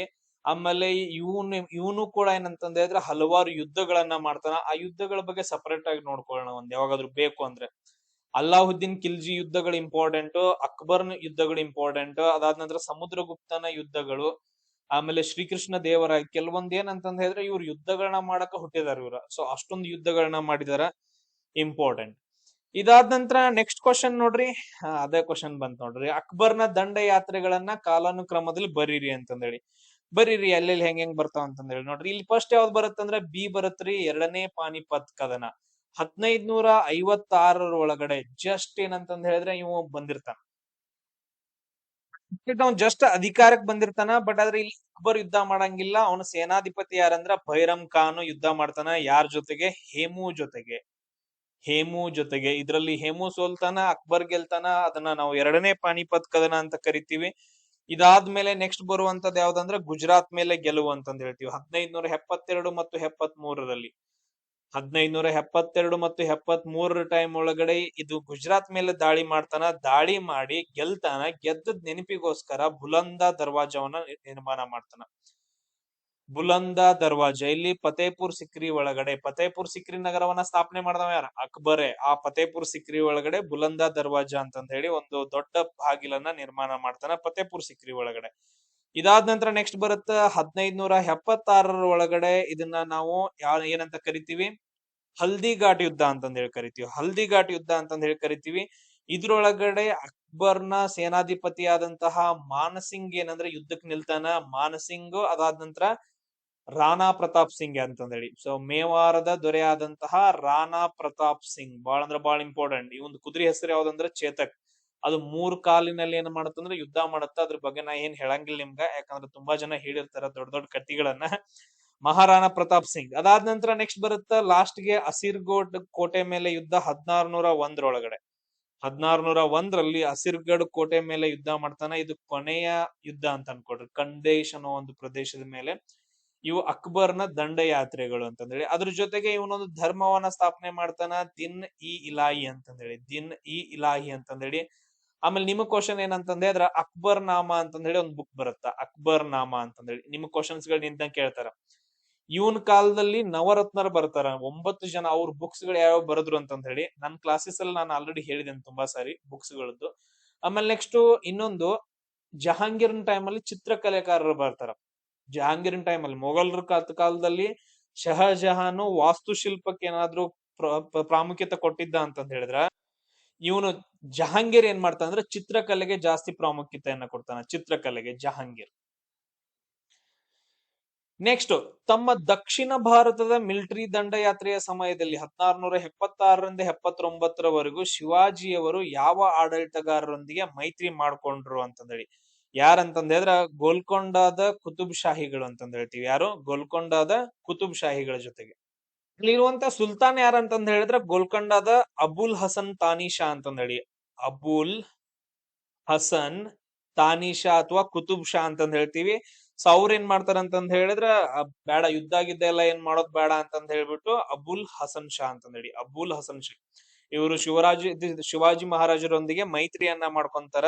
ಇದು ಇಂಪಾರ್ಟೆಂಟ್. ಈ ಮೈತ್ರಿಗೆ ತುಂಬಾ ಕಾರಣವಾದಂತಹ ಗೋಲ್ಕೊಂಡದ ಮಂತ್ರಿಗಳು ಯಾರಂತಂದ್ ಹೇಳಿದ್ರ ಮಾದನ್ನ ಮತ್ತು ಅಕ್ಕನ್ನ ಅಂತಂದ್ ಹೇಳಿ. ಮಾದನ್ನ ಮತ್ತು ಅಕ್ಕನ್ನ ಅಂತಂದ್ ಹೇಳಿ ಇಬ್ಬರು ಜನ ಗೋಲ್ಕೊಂಡದ ಮಂತ್ರಿಗಳು ಏನ್ ಮಾಡ್ತಾರ ಅಂದ್ರೆ ಯುದ್ಧ ಮಾಡೋದ್ ಬೇಡ ಅಂತಂದ್ ಹೇಳಿ ಶಿವಾಜಿ ಅವರೊಂದಿಗೆ, ಆಮೇಲೆ ಗೋಲ್ಕೊಂಡದ ಕುತುಬ್ ಶಾಹಿ ರಾಜನಾದಂತಹ ಅಬುಲ್ ಹಸನ್ ಅಥವಾ ಕುತುಬ್ ಶಹ ಅವ್ರ ಜೊತೆಗೆ ಒಂದು ಮಾತುಕತೆಗಳನ್ನ ನಡೆಸ್ತಾರ. ಇದು ಇಂಪಾರ್ಟೆಂಟ್. ಆಮೇಲೆ ಇವ್ರ ನೆರವನ್ನ ತಗೊಂಡು ನೆಕ್ಸ್ಟ್ ಏನ್ ಮಾಡ್ತಾರ ಅಂತಂದ್ ಹೇಳಿದ್ರ ತಮಿಳುನಾಡಲ್ಲಿರುವಂತಹ ಜಿಂಜಿ ಆಮೇಲೆ ವೆಲ್ಲೂರು ಕೋಟೆಗಳನ್ನ ವಶಪಡಿಸ್ಕೊಳ್ತಾರೆ. ಯಾರು? ಶಿವಾಜಿ ಮಹಾರಾಜರು. ಇವ್ರ ಹೆಲ್ಪ್ ಅನ್ನ ತಗೊಂಡು ಜಿಂಜಿ ಮತ್ತು ವೆಲ್ಲೂರು ಕೋಟೆಗಳನ್ನ ವಶಪಡಿಸ್ಕೊಳ್ತಾರ. ತಮಿಳುನಾಡದಲ್ಲಿದಾವ ಇವುಗಳನ್ನ. ಯಾರು? ಶಿವಾಜಿ ಮಹಾರಾಜರು. ಇದನ್ನ ನೆನ್ಪಿಟ್ಕೋಬೇಕು. ಅದಾದ ನಂತರ ಬಿಜಾಪುರ್ ಆದಿಲ್ ಶಾಹಿಗಳ ಸ್ಥಾಪನೆ ಅಂದ್ರ ಏನ್ ಡಿವೈಡ್ ಆಗತ್ತಲ್ಲ, ಬಹುಮನಿ ಸುಲ್ತಾನರು 5 ಮನೆತನಗಳಾಗಿ ಡಿವೈಡ್ ಆದಾಗ ಮೊದಲ ದೊರೆ ಯಾರು ಅಂತ ಕಮೆಂಟ್ ಹಾಕ್ರಿ ನನಗೆ, ಬಿಜಾಪುರ್ ಆದಿಲ್ ಶಾಹಿ ಒಳಗಡೆ. ನೆಕ್ಸ್ಟ್ ಕ್ವಶನ್, ಕೆಳಗಿನವುಗಳಲ್ಲಿ ಯಾವ ಉದ್ಯಮವನ್ನ ದಿವಾನ್ ಮಿರ್ಜಾ ಇಸ್ಮಾಯಿಲ್ ಅವರು ಪ್ರಾರಂಭ ಮಾಡಿಲ್ಲ ಅಂತಂದ ಹೇಳಿ. ಎಸ್, ಯಾರು ಮಾಡಿಲ್ಲ, ಏನ ಥಿಂಕ್ ಮಾಡೋಣ. ಯಾವ್ದಂತಂದ ಹೇಳಿದ್ರೆ ಬೆಂಗಳೂರಿನ ಸಾಬೂನು ಕಾರ್ಖಾನೆ 16 ಒಳಗಡೆ. ಯಾವಾಗಂದ್ರ 1916 ಸರ್ ಎಂ ವಿಶ್ವೇಶ್ವರಯ್ಯ, ಅವಾಗ ದಿವಾನ್ರಾಗಿರ್ತಾರ ಅಂದ್ರ ಸರ್ ಎಂ ವಿಶ್ವೇಶ್ವರಯ್ಯರವರು ದಿವಾನ್ರಾಗಿರ್ತಾರ. ಅದನ್ನ ನಾವು ಇವಾಗ ಮೈಸೂರು ಸ್ಯಾಂಡಲ್ ಸೋಪ್ ಅಂತಂದ್ ಹೇಳಿ ಕರಿತೀವಿ. ಮೈಸೂರು ಸ್ಯಾಂಡಲ್ ಸೋಪ್, ಇವನ್ ಮೆಟ್ರೋ ಸ್ಟಾಪ್ ಕೂಡ ಐತೆ. ಸೊ ಅವ್ರ ಕಾಲದಲ್ಲಿ ಆಗತ್ತೆ. ಉಳಿದ HAL ನೋಡ್ರಿ, ಹಿಂದೂಸ್ತಾನ್ ಏರೋನಾಟಿಕಲ್ ಲಿಮಿಟೆಡ್ ಅಂತಂದ್ ಹೇಳಿ HAL ಅಂತಂದ್ ಹೇಳ್ತೀವಲ್ಲ, ಇದು 1940 ಬೆಂಗಳೂರು ಒಳಗಡೆ ಸ್ಥಾಪನೆ ಆಗತ್ತ, ವಾಲ್ಚಂದ್ ಹಿರಾಚಂದ್ ಸಹಯೋಗದೊಂದಿಗೆ. ಅದ್ ಬೇಡ ಬಿಟ್ರೆ 1940 ನೆನ್ಪಿಟ್ಕೊಳ್ರಿ. HAL ತಯಾರು ಮಾಡಿರುವಂತಹ ಯುದ್ಧ ವಿಮಾನಗಳು, ಯುದ್ಧ ಹೆಲಿಕಾಪ್ಟರ್ಗಳು ಯಾವ್ಯಾವ ಅಂತಂದ್ ಹೇಳಿ ಹಾಕ್ರಿ. ಆ ಕ್ವಶನ್ಸ್ ಗಳನ್ನ ಕೇಳಿದಾರೆ ನೋಡ್ರಿ. HAL ತಯಾರು ಮಾಡಿದ್ದು ಲೈಟ್ ವೇಟ್ ಹೆಲಿಕಾಪ್ಟರ್ ಆದಂತಹ ತೇಜಸ್ ಅಂತಂದ್ ಹೇಳ್ತೀವಲ್ಲ, ಅದನ್ನ HAL ದವ್ರು ನಿರ್ಮಾಣ ಮಾಡಿದಾರ. ಧ್ರುವ ಅಂತ ಹೆಲಿಕಾಪ್ಟರ್ ಬರುತ್ತ, ಅದಾಗಿರ್ಬೋದು, ಎಲ್ಲ HAL ದವ್ರೆ. ಆಮೇಲೆ ನೆಕ್ಸ್ಟ್, ಬೆಂಗಳೂರು ರಾಸಾಯನಿಕ ಗೊಬ್ಬರ ಕಾರ್ಖಾನೆಯನ್ನ ಮಿರ್ಜಾ ಇಸ್ಮಾಯಿಲ್ ಅವರು ಸ್ಟಾರ್ಟ್ ಮಾಡ್ತಾರ 1937 ಮಂಡ್ಯ ಹತ್ರ. ಎಲ್ಲಿ? ಮಂಡ್ಯ ಹತ್ರ. ಆಮೇಲೆ ನೆಕ್ಸ್ಟ್, ಮಂಡ್ಯ ಸಕ್ಕರೆ ಕಾರ್ಖಾನೆಯನ್ನ ಸ್ಥಾಪನೆ ಮಾಡ್ತಾರ 1933 ಇದು ಮಂಡ್ಯದಲ್ಲಿ. ಇದನ್ನ ಯಾರು ಮಾಡ್ತಾರ ಅಂತಂದ ಹೇಳಿದ್ರ, ಯಾರು ಮಾಡ್ತಾರ? ಸರ್ ಎಂ ಮಿರ್ಜಾ ಇಸ್ಮಾಯಿಲ್ ಅಥವಾ ಮಿರ್ಜಾ ಇಸ್ಮಾಯಿಲ್ ಅಂತಂದ ಹೇಳಿ. ನೆಕ್ಸ್ಟ್ ನೋಡಿ, ಗುಪ್ತ ದೇವಾಲಯಗಳನ್ನ ಸರಿಯಾಗಿ ಹೊಂದಾಣಿಕೆ ಮಾಡಿ ಬರಿಬೇಕಂತ ಹೇಳಿದಾರೆ. ಎಸ್, ಬರೀರಿ. ಏನೇನ್ ಬರ್ತಾವ ನೋಡ್ರಿ, ಇದ್ರಲ್ಲಿ ಎಷ್ಟು ಕರೆಕ್ಟ್ ಆಗ್ತಾವ ಜೋಡಿಗಳಂತಂದ ಹೇಳಿ ನೋಡ್ರಿ. ಇದ್ರಲ್ಲಿ ಯಾವ್ಯಾವ ಕರೆಕ್ಟ್ ಆಗ್ತಾವ ಅಂತಂದ ಹೇಳಿದ್ರೆ ABD ಗಳು ಕರೆಕ್ಟ್ ಆಗ್ತಾವ, ABD ಗಳು. ಸೊ ದಶಾವತಾರ ದೇವಾಲಯ ಅಂತಂದ ಹೇಳ್ತೀವಿ, ಇದು ದೇವಗಢದಲ್ಲಿ ಬರುತ್ತೆ, ಉತ್ತರ ಪ್ರದೇಶ. ದಶಾವತಾರ ದೇವಾಲಯ ದೇವಗಢ ಒಳಗಡೆ, ಉತ್ತರ ಪ್ರದೇಶದಲ್ಲಿ. ಅದಾದ ನಂತರ ನೆಕ್ಸ್ಟ್ ಇನ್ನೊಂದ್ ಯಾವ್ದಂತಂದ ಹೇಳಿದ್ರೆ ವಿಷ್ಣು ದೇವಾಲಯ ಅಂತಂದ್ ಹೇಳಿ ಬರುತ್ತ, ಜಬಲ್ಪುರ್ ಒಳಗಡೆ. ವಿಷ್ಣು ದೇವಾಲಯ ಜಬಲ್ಪುರ್ ಒಳಗಡೆ ಬರುತ್ತ, ತಿಗಾವ ಅಂತಂದೇಳಿ, ಮಧ್ಯಪ್ರದೇಶದೊಳಗಡೆ. ಇದಾದ ನಂತರ ನೆಕ್ಸ್ಟ್ ಇನ್ನೊಂದು ಶಿವ ದೇವಾಲಯ ಭೂಮಾರ್ ಅಂತಂದೇಳಿ, ಶಿವ ದೇವಾಲಯ ಭೂಮಾರ್ ಅಂತಂದೇಳಿ, ಇದು ಕೂಡ ಮಧ್ಯಪ್ರದೇಶದಲ್ಲಿ ಬರ್ತೈತಿ. ನೆಕ್ಸ್ಟ್ ಪಾರ್ವತಿ ದೇವಾಲಯ ಅಂತ ಏನಿದೆಯಲ್ಲ, ಇದು ತಪ್ಪು. ಪಾರ್ವತಿ ದೇವಾಲಯ ಎಲ್ಲಿರುತ್ತಂದ್ರೆ ನಚನಾ ಕುಟಾರ್ ಒಳಗಡೆ, ಮಧ್ಯಪ್ರದೇಶ, ಸಾಂಚಿ ಹತ್ರ. ನಚನಾ ಕುಟಾರ್ ಹತ್ರ ಬರುತ್ತ, ನಚನಾ ಅಂತಂದೇಳಿ, ನಚನಾ ಕುಟಾರ್ ಅಂತಂದೇಳಿ, ಮಧ್ಯಪ್ರದೇಶ್. ಗುಪ್ತರು ಕಟ್ಸಿರುವಂತ ದೇವಾಲಯ. ಸಾಂಚಿ ಒಳಗಡೆ ಬರಂಗಿಲ್ಲ. ಸಾಂಚಿ ಒಳಗಡೆ ಯಾವ್ದು ಬರುತ್ತಂದ್ರ ಸ್ತೂಪ ಬರುತ್ತೆ, ಸಾಂಚಿ ಸ್ತೂಪ. ಅದನ್ನ ಯಾರು ಕಟ್ಟಿಸ್ತಾರ ಅಂತಂದ ಹೇಳಿದ್ರ ಅಶೋಕ ಕಟ್ಟಿಸ್ತಾನ, ಅಶೋಕ. ನೋಡ್ರಿ, ಇಲ್ಲಿ ಮಧ್ಯಪ್ರದೇಶ ಅಂತ ಬಂದ್ರ ನೆನ್ಪಿಟ್ಕೊಡ್ರಿ ಸಿಂಪಲ್ ಆಗಿ. ಸರ್, ಇಲ್ಲಿಂದ ಏನಂದ್ರ ಯಾವ ನದಿ ಹರಿದೋಗತ್ರಿ? ಚಂಬಲ್ ನದಿ ಹರಿದೋಗತ್ರಿ. ಅದಾದ ನಂತರ ನೆಕ್ಸ್ಟ್ ಅತಿ ಹೆಚ್ಚು ನ್ಯಾಷನಲ್ ಪಾರ್ಕ್ ಗಳು ಕಂಡು ಬರ್ತಾವ. ಅದ್ರಲ್ಲಿ ನೆನ್ಪಿಟ್ಕೊಡ್ರಿ, ಒಂದು ಪನ್ನಾ ನ್ಯಾಷನಲ್ ಪಾರ್ಕ್ ಇಂಪಾರ್ಟೆಂಟ್ ಆದ್ರೆ ಇನ್ನೊಂದು ಕನ್ಹಾ ನ್ಯಾಷನಲ್ ಪಾರ್ಕ್ ಇಂಪಾರ್ಟೆಂಟ್ ಆಗತ್ತ. ಪನ್ಹಾ, ಕನ್ಹಾ ಎರಡು ನೆನ್ಪಿಟ್ಕೊಡ್ರಿ ಪಕ್ಕಾ ಅಂತಂದ್ ಹೇಳ್ಬಿಟ್ಟು. ಸೊ ಅದಾದ ನಂತರ ನೆಕ್ಸ್ಟ್ ಇಲ್ಲಿ ಅತಿ ಹೆಚ್ಚು ಟ್ರೈಬಲ್ ಗಳು ಕಂಡು ಬರ್ತಾರ್ರಿ. ಅದರೊಳಗಡೆ ಬಿಲ್ ಅಂತಂದೇಳಿ, ಸೊ ಬಿಲ್ ಜನಾಂಗ ಜಾಸ್ತಿ ಕಂಡು ಬರುತ್ತೆ ಮಧ್ಯಪ್ರದೇಶದೊಳಗಡೆ. ನೆಕ್ಸ್ಟ್ ಕ್ವಶನ್ ನೋಡ್ರಿ, ಏನೈತಂದ್ರ ಸರಿಯಾದ ಜೋಡಿಯನ್ನ ಗುರುತು ಮಾಡ್ಬೇಕು. ಏನಂದ್ರೆ ಯಾವ್ದು ಇದರಲ್ಲಿ A ಮತ್ತು C ಮಾತ್ರ ಕರೆಕ್ಟ್ ಆಗ್ತಾವ, A ಮತ್ತು C ಮಾತ್ರ ಕರೆಕ್ಟ್ ಆಗ್ತಾವ. ಇಲ್ಲಿ ನೋಡ್ರಿ, ಇಂದ್ರ ಅಂತಂದ್ ಹೇಳಿದ್ರ ಪುರಂದರ ಅಂತಂದ್ ಹೇಳಿ ಬರುತ್ತೆ, ಅಂದ್ರೆ ಕೋಟೆಗಳನ್ನ ನಾಶ ಮಾಡುವವನು. ಸೊ ಪುರಂದರ ಅಂತಂದ್ ಹೇಳಿದ್ರ ಕೋಟೆಗಳನ್ನ ನಾಶ ಮಾಡುವವನು. ವೇದಗಳ ಕಾಲದಲ್ಲಿ ಕೋಟೆಗಳನ್ನ ನಾಶ ಮಾಡುವಂತಹ ಒಬ್ಬ ದೇವ್ರ ಯಾರಂತಂದ್ ಹೇಳಿದ್ರೆ ಇಂದ್ರ ಅಂತಂದ್ ಹೇಳ್ತೀವಿ. ಇಂದ್ರನನ್ನ ಪೂಜೆ ಮಾಡ್ತಾ ಇದ್ರು. ಸೊ ಋಗ್ವೇದದಲ್ಲಿ ಇಂದ್ರನಿಗೆ ಟೋಟಲ್ ಆಗಿ 250 ಶ್ಲೋಕಗಳಿದಾವ. ಯಾವ್ದ್ರಲ್ಲಿ ಅಂತಂದ್ ಹೇಳಿದ್ರ ಋಗ್ವೇದದೊಳಗಡೆ. ಈ ಕ್ವಶನ್ಸ್ ಗಳನ್ನ ಡೀಟೇಲ್ ಆಗಿ ಕೇಳ್ತಾರ, ನೆನ್ಪಿಟ್ಕೊಳ್ರಿ. ನೆಕ್ಸ್ಟ್ ಇನ್ನೊಂದು, ಸರಸ್ವತಿ ನದಿಯನ್ನ ನದಿತಮ ಅಂತಂದ್ ಹೇಳಿ ಕರೀತಾರ. ಸರಸ್ವತಿ ನದಿಯನ್ನ ಹಿಂದಿನದ್ರೊಳಗಡೆ ಏನಂತ ಕರೀತಾರ? ನದಿತಮ ಅಂತಂದ್ ಹೇಳಿದ್ರ ಅತ್ಯಂತ ಪವಿತ್ರ ನದಿ ಅಂತಂದ್ ಹೇಳಿ. ಅದಾದ ನಂತರ ನೆಕ್ಸ್ಟ್ ಗವಿಷ್ಟಿ ಅಂತಂದ್ ಹೇಳಿದ್ರ, ಇಲ್ಲಿ ನೋಡ್ರಿ ಗವಿಷ್ಟಿ ಅನ್ನೋ ವರ್ಡ್ ಬರುತ್ತಾ. ಈ ಗವಿಷ್ಟಿ ಅಂತಂದ್ ಹೇಳಿದ್ರ ಆಕಳು, ಅಂದ್ರ ಆಕಳಿಗಾಗಿ. ಸೊ ಮೊದಲ ಏನಂತಂದ್ ಹೇಳಿದ್ರೆ ಯುದ್ಧಗಳನ್ನ ನೀಡ್ತಾ ಇದ್ವು. ಯುದ್ಧಗಳು ಮಾಡ್ಬಿಟ್ಟು ಆಕಳಗಳನ್ನ ತಗೊಂತಾ ಇದ್ರು. ಸೋತ್ರಂದ್ರ ಆಕಳುಗಳನ್ನ ಕೊಡ್ತಾ ಇದ್ರು. ಸೊ ಆಕಳುಗಳಿಗಾಗಿ ನಡೆಯುವಂತಹ ಒಂದು ಯುದ್ಧವನ್ನ ಗವಿಷ್ಟಿ ಅಂತಂದ್ ಹೇಳಿ ಕರಿತಾ ಇದ್ರು. ನೆನಪಿಟ್ಕೊಳ್ರಿ, ಗವಿಷ್ಟಿ ಈ ಹೆಸರುಗಳು. ಅದಾದ ನಂತರ ನೆಕ್ಸ್ಟ್ ಏನಂತಂದ್ ಹೇಳಿದ್ರ ಆಯಸ್ ಅಂತಂದ್ ಹೇಳಿ ಬರತ್ತ. ಆಯಸ್ ಅನ್ನೋದು ಒಂದ್ ಏನಂದ್ರ ಇದೊಂದು ವೇದ ಕಾಲದಲ್ಲಿ ಬರುವಂತಹ ಒಂದು ಲೋಹ ಅಂತಂದ್ ಹೇಳ್ತೀವಿ. ಲೋಹ ಅಥವಾ ತಾಮ್ರ ಅಂತಂದ್ ಹೇಳಿ, ಲೋಹ ಅಥವಾ ತಾಮ್ರವನ್ನ ಋಗ್ವೇದದ ಕಾಲದಲ್ಲಿ ಅಯಸ್ ಅಂತಂದ್ ಹೇಳಿ ಕರಿತಾ ಇದ್ರು.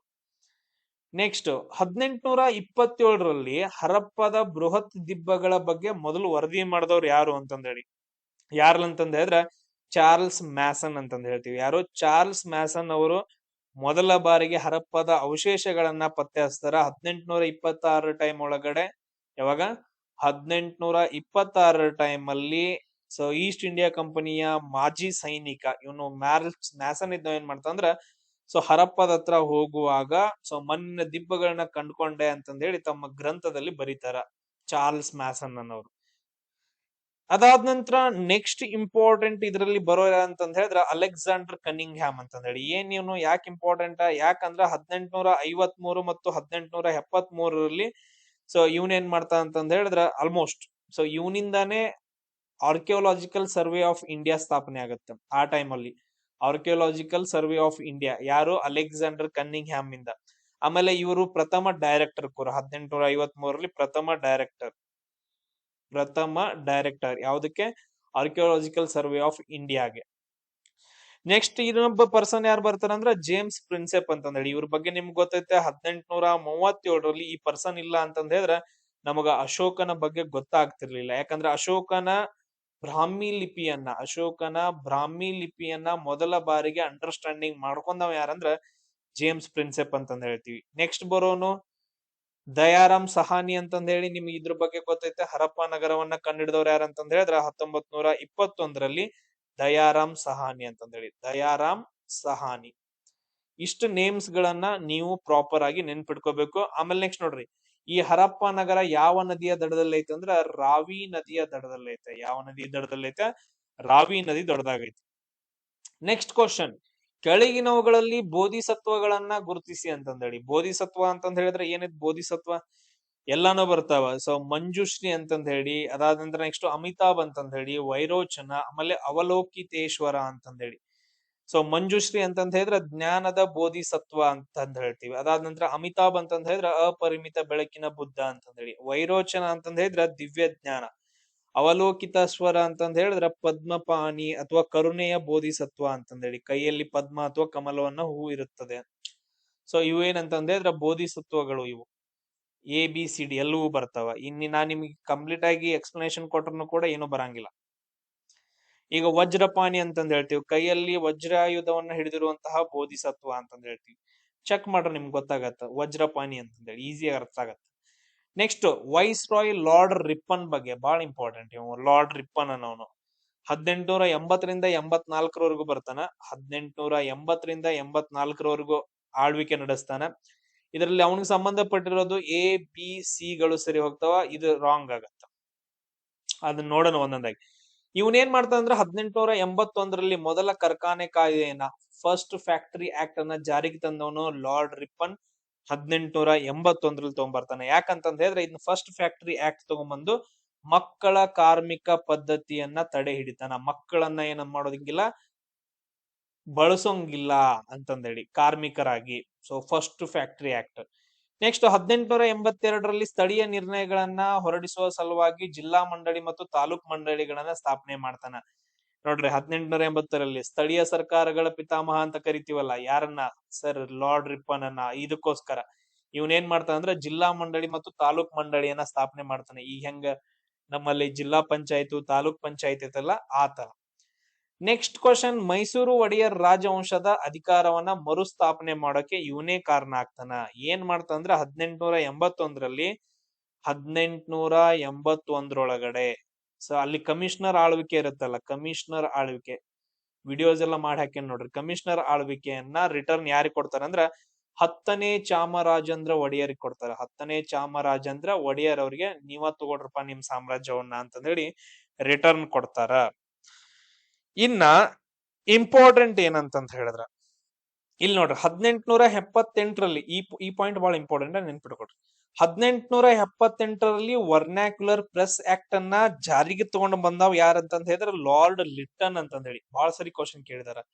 ಲಾರ್ಡ್ ಲಿಟ್ಟನ್ ಅನ್ನೋನು 1878ರಲ್ಲಿ ವರ್ನಾಕ್ಯುಲರ್ ಪ್ರೆಸ್ ಕಾಯ್ದೆ ಜಾರಿಗೆ ತರ್ತಾನೆ. ಹಿಂಗಂದ್ರೆ ಏನ್ರಿ ಸರ? ಯಾಕಂತಂದ ಹೇಳಿದ್ರೆ ಈಗ ಪ್ರೆಸ್ ದವ್ರು ಈಗ ನೋಡಿರ್ಬೇಕಲ್ಲ ನಮ್ ಕಡೆ ಪ್ರೆಸ್ ದವ್ರೆಲ್ಲ ಹೆಂಗಿದಾರ ಅಂತಂದ ಹೇಳಿ, ಯಾವ ಲೆವೆಲ್ಗೆ ಕೊಡ್ತಾರ ಅಂತಂದ ಅವ್ರಿಗೆ ಏನಾದ್ರು ಒಂದ್ ಇದು ಬೇಕಷ್ಟ. ರಿಯಲ್ ಪ್ರಾಬ್ಲಮ್ಸ್ ಗಳನ್ನೆಲ್ಲ ಡಿಸ್ಕಷನ್ ಮಾಡಂಗಿಲ್ಲ. ಅವ್ರಿಗೆ TRP ಬರ್ಬೇಕು ಅಂತ ಥಿಂಗ್ಸ್ ಗಳನ್ನ ಡಿಸ್ಕಷನ್ ಮಾಡ್ತಾರೆ. ನೀವು ಅಂತವನ್ನ ನೋಡ್ತಿರ್ ಬಿಡ್ರಿ. ನೀವು ಚಲೋ ತಂಗೆ ಯಾರ್ದು ಹೇಳ್ತಾರಲ್ಲ ಅವ್ರದ್ದು ಕೇಳಂಗಿಲ್ಲ. ಯಾಕಂತಂದ ಹೇಳಿದ್ರೆ ನೀವು ಹಾಳಾಗ್ಬೇಕಂತಾನೆ ಇರ್ತೀರಿ. ಸೊ ಅಂತವನ್ನ ನೋಡ್ತೀರಿ, ಯಾರೇನು ಮಾಡಕ್ ಬರಂಗಿಲ್ಲ. ಸೊ ಇಲ್ಲಿ ಈಗ ತುಂಬಾ ನಾವು ಪ್ರೆಸ್ ಕಾಯ್ದೆಯನ್ನ ಜಾರಿಗೆ ತರಲಿಲ್ಲ ಅಂತಂದ ಹೇಳಿದ್ರೆ ಇಂಡಿಯನ್ ಪತ್ರಿಕೆಗಳ ರಚನೆ ಆಗ್ತಿದ್ವಲ್ಲ, ಅವಾಗ ಇವ್ರ ಏನ್ ಮಾಡ್ತಾ ಇದ್ರು ಅಂದ್ರೆ ಬ್ರಿಟಿಷರ ಬಗ್ಗೆ ಕೆಡದಾಗಿ ಬರಿತಾ ಇದ್ರು, ದೇಶಾಭಿಮಾನವನ್ನ ಜಾಗೃತಿ ಮಾಡ್ತಾ ಇದ್ರು. ಅದಕ್ಕೋಸ್ಕರ ಏನ್ ಮಾಡ್ತಾರ ಅಂದ್ರ ವರ್ನಾಕ್ಯುಲರ್ ಪ್ರೆಸ್ ಆಕ್ಟ್ ಅನ್ನ ಜಾರಿಗೆ ತಗೊಂಡ್ ಬಂದ್ಬಿಟ್ಟು ನೀವು ಈ ತರ ಬರೆಯೋಂಗಿಲ್ಲ, ದೇಶದ ಬಗ್ಗೆ ಬರೆಯೋಂಗಿಲ್ಲ ಅಂತಂದ್ರೆ ಕೆಲವೊಂದು ಕಾಯ್ದೆಗಳನ್ನ ಜಾರಿಗೆ ತಗೊಂಡ್ ಬರ್ತಾನ ಲಿಟ್ಟನ್ 1878 ಈ ವರ್ನಾಕ್ಯುಲರ್ ಪ್ರೆಸ್ ಆಕ್ಟ್ ಅನ್ನ ಮತ್ತೆ ಏನ್ ಮಾಡ್ತಾರ ಅಂದ್ರೆ 1882 ರದ್ದು ಮಾಡ್ತಾರ. ಅವನ್ ಯಾರಂದ್ರ ರಿಪ್ಪನ್. 1882 ವರ್ನಾಕ್ಯುಲರ್ ಪ್ರೆಸ್ ಕಾಯ್ದೆಯನ್ನ ರದ್ದು ಮಾಡದಂತ ವ್ಯಕ್ತಿ ಯಾರಂದ್ರ ಲಾರ್ಡ್ ರಿಪ್ಪನ್. ಇದು ಬಾಳ ಇಂಪಾರ್ಟೆಂಟ್. ಕೆಇಎಗೋಸ್ಕರ ಕ್ವಶನ್ ಅನ್ನ ಕೇಳ್ತಾರೆ ಇದನ್ನ. ಆಮೇಲೆ ಇವ್ರ ಕಾಲದಲ್ಲಿ ಇನ್ನೊಂದ್ 2-3 ಥಿಂಗ್ಸ್ ಗಳು ಬರ್ತಾವ. ಇವ್ರ ಕಾಲದಲ್ಲಿ ಇಂಗ್ಲಿಷ್ ಶಿಕ್ಷಣಕ್ಕೋಸ್ಕರ 1882 ಒಂದು ಆಯೋಗ ಬರುತ್ತೆ. ನಾವು ಅದನ್ನ ಹಂಟರ್ ಶಿಕ್ಷಣ ಆಯೋಗ ಅಂತ ಕರಿತೀವಿ. ನೋಡ್ರಿ, ಹಂಟರ್ ಅಂತಂದ್ ಹೇಳಿ 2 ಸಾರಿ ಬರುತ್ತೆ. ಒಂದು ಶಿಕ್ಷಣಕ್ಕಾಗಿ ಬರುತ್ತೆ, ಇನ್ನೊಂದು ಜಲಿಯನ್ ವಾಲಾಬಾಗ್ ಹತ್ಯಾಕಾಂಡದ ವಿರುದ್ಧವಾಗಿ ಅಂದ್ರೆ ಇನ್ವೆಸ್ಟಿಗೇಷನ್ ಮಾಡಕ್ ಬರುತ್ತೆ. ಇದು 1882. ನೆಕ್ಸ್ಟ್ 1883 ಇನ್ನೊಂದು ಕಾಯ್ದೆ ಬರುತ್ತೆ, ನಾವು ಇಲ್ಬರ್ಟ್ ಮಸೂದೆ ಅಂತ ಕರಿತೀವಿ. ಇಲ್ಬರ್ಟ್ ಮಸೂದೆ ಅಂತ ಹೇಳಿ ಕರಿತೀವಿ. ಇಷ್ಟ ನೆನ್ಪಿಟ್ಕೊಡ್ರಿ, ಇದ್ರ ಬಗ್ಗೆ ಜಾಸ್ತಿ ಬೇಡ, ಮತ್ ಕನ್ಫ್ಯೂಸ್ ಆಗತ್ತೆ. ನೆಕ್ಸ್ಟ್ ಕ್ವಶನ್, ಶಾಶ್ವತ ಜಮೀನ್ದಾರಿ ಪದ್ಧತಿ, ಪರ್ಮನೆಂಟ್ ಸೆಟಲ್ಮೆಂಟ್ ಅಂತಂದ್ ಹೇಳ್ತೀವಿ. ಇದ್ರ ಬಗ್ಗೆ ಯಾವ ಹೇಳಿಕೆಗಳು ಸರಿಯಾಗಿದಾವ ಅಂತಂದ್ ಹೇಳಿ ಇಲ್ಲಿ ಎ ಮತ್ತು ಸಿ ಮಾತ್ರ ಕರೆಕ್ಟ್ ಆಗಿದಾವ. ಇದನ್ನ ನೋಡ್ರಿ, ಈ ತರ ನಮ್ಮ ಭಾರತ ದೇಶ ಬಂದ್ರ, ನಮ್ಮ ಭಾರತ ದೇಶ ಬಹಳ ಚಂದ ಆಗ್ತಾನ ಡಯಾಗ್ರಾಮ್ ಅಲ್ಲ. ಎಸ್, ಇಲ್ಲಿ ನೋಡ್ರಿ, ಈ ಪ್ರಾಂತ್ಯದೊಳಗಡೆ ಬಂಗಾಳದ ಪ್ರಾಂತ್ಯದೊಳಗಡೆ ಇದು ಯಾವುದು? ಬಂಗಾಳದ ಪ್ರಾಂತ್ಯದೊಳಗಡೆ ಲಾರ್ಡ್ ಕಾರ್ನ್ವಾಲಿಸ್ ಇದ್ದವನು 1793 ಜಮೀನ್ದಾರಿ ಪದ್ಧತಿಯನ್ನ ಜಾರಿಗೆ ತಗೊಂಡ್ ಬರ್ತಾನ. ಹಿಂಗಂದ್ರ ಜಮೀನ್ದಾರರು ಏನ್ ಮಾಡ್ತಾರಂದ್ರ ಒಂದು ಊರಿಂದ ಹೊಲಗಳನ್ನೆಲ್ಲ, 1 ಊರು 2 ಊರು ಹೊಲಗಳನ್ನ ಅವ್ರ ಅಧಿಕಾರ ಹೊಂದಿರ್ತಾರ. ಅಲ್ಲಿ ರೈತರು ಇರ್ತಾರ. ರೈತರಿದ್ದವ್ರು ಏನ್ ಮಾಡ್ಬೇಕು? ಜಮೀನ್ದಾರರಿಗೆ ಟ್ಯಾಕ್ಸ್ ಅನ್ನ ಕಟ್ಬೇಕು. ಈ ಜಮೀನ್ದಾರರು ಯಾರಿಗೂ ಕಟ್ಬೇಕು? ಬ್ರಿಟಿಷರಿಗೆ ಕಟ್ಬೇಕು. ಇಲ್ಲಿ ತುಂಬಾ ಶೋಷಣೆ ನಡೀತಾ ಇತ್ತು. ಇಂಥ ಪದ್ಧತಿ ಜಮೀನ್ದಾರಿ ಪದ್ಧತಿ ಅಂತ ಹೇಳಿ ಅದಕ್ಕೆ ಜಮೀನ್ದಾರರು ಬರ್ತಾರ. ಇದನ್ನ ತಗೊಂಡ್ಬಂದವ ಯಾರ? Lord Cornwallis. ಇದು ದಕ್ಷಿಣ ಭಾರತದಲ್ಲಿ ಬರಂಗಿಲ್ಲ. ಉತ್ತರ ಭಾರತದಲ್ಲಿ ಬಂಗಾಳ ಪ್ರಾಂತ್ಯ, ಬಂಗಾಳದಲ್ಲಿ ಅದು ಯಾವುದು? ವೆಸ್ಟ್ ಬೆಂಗಾಲ್, ಒಡಿಸ್ಸಾ ಮತ್ತು ಬಿಹಾರ್ಗಳಲ್ಲಿ ಜಾರಿಗೆ ತಗೊಂಡು ಬರ್ತಾರ. ನೆಕ್ಸ್ಟ್, ಜಮೀನ್ದಾರರು ಸರ್ಕಾರಕ್ಕೆ 89% ಇಷ್ಟು ತೆರಿಗೆಯನ್ನ ಕಟ್ಟಿಬಿಟ್ಟು ಉಳಿದದ್ದೆಲ್ಲ ಅವ್ರು ಇಟ್ಕೊಂತಾ ಇದ್ರು. ಈ ತರ ಕಂಪ್ಲೀಟ್ ಆಗಿ ಕಟ್ತಾ ಇರ್ಲಿಲ್ಲ, ಸ್ವಲ್ಪ ಮಾತ್ರ ಕಟ್ತಾ ಇದ್ರು.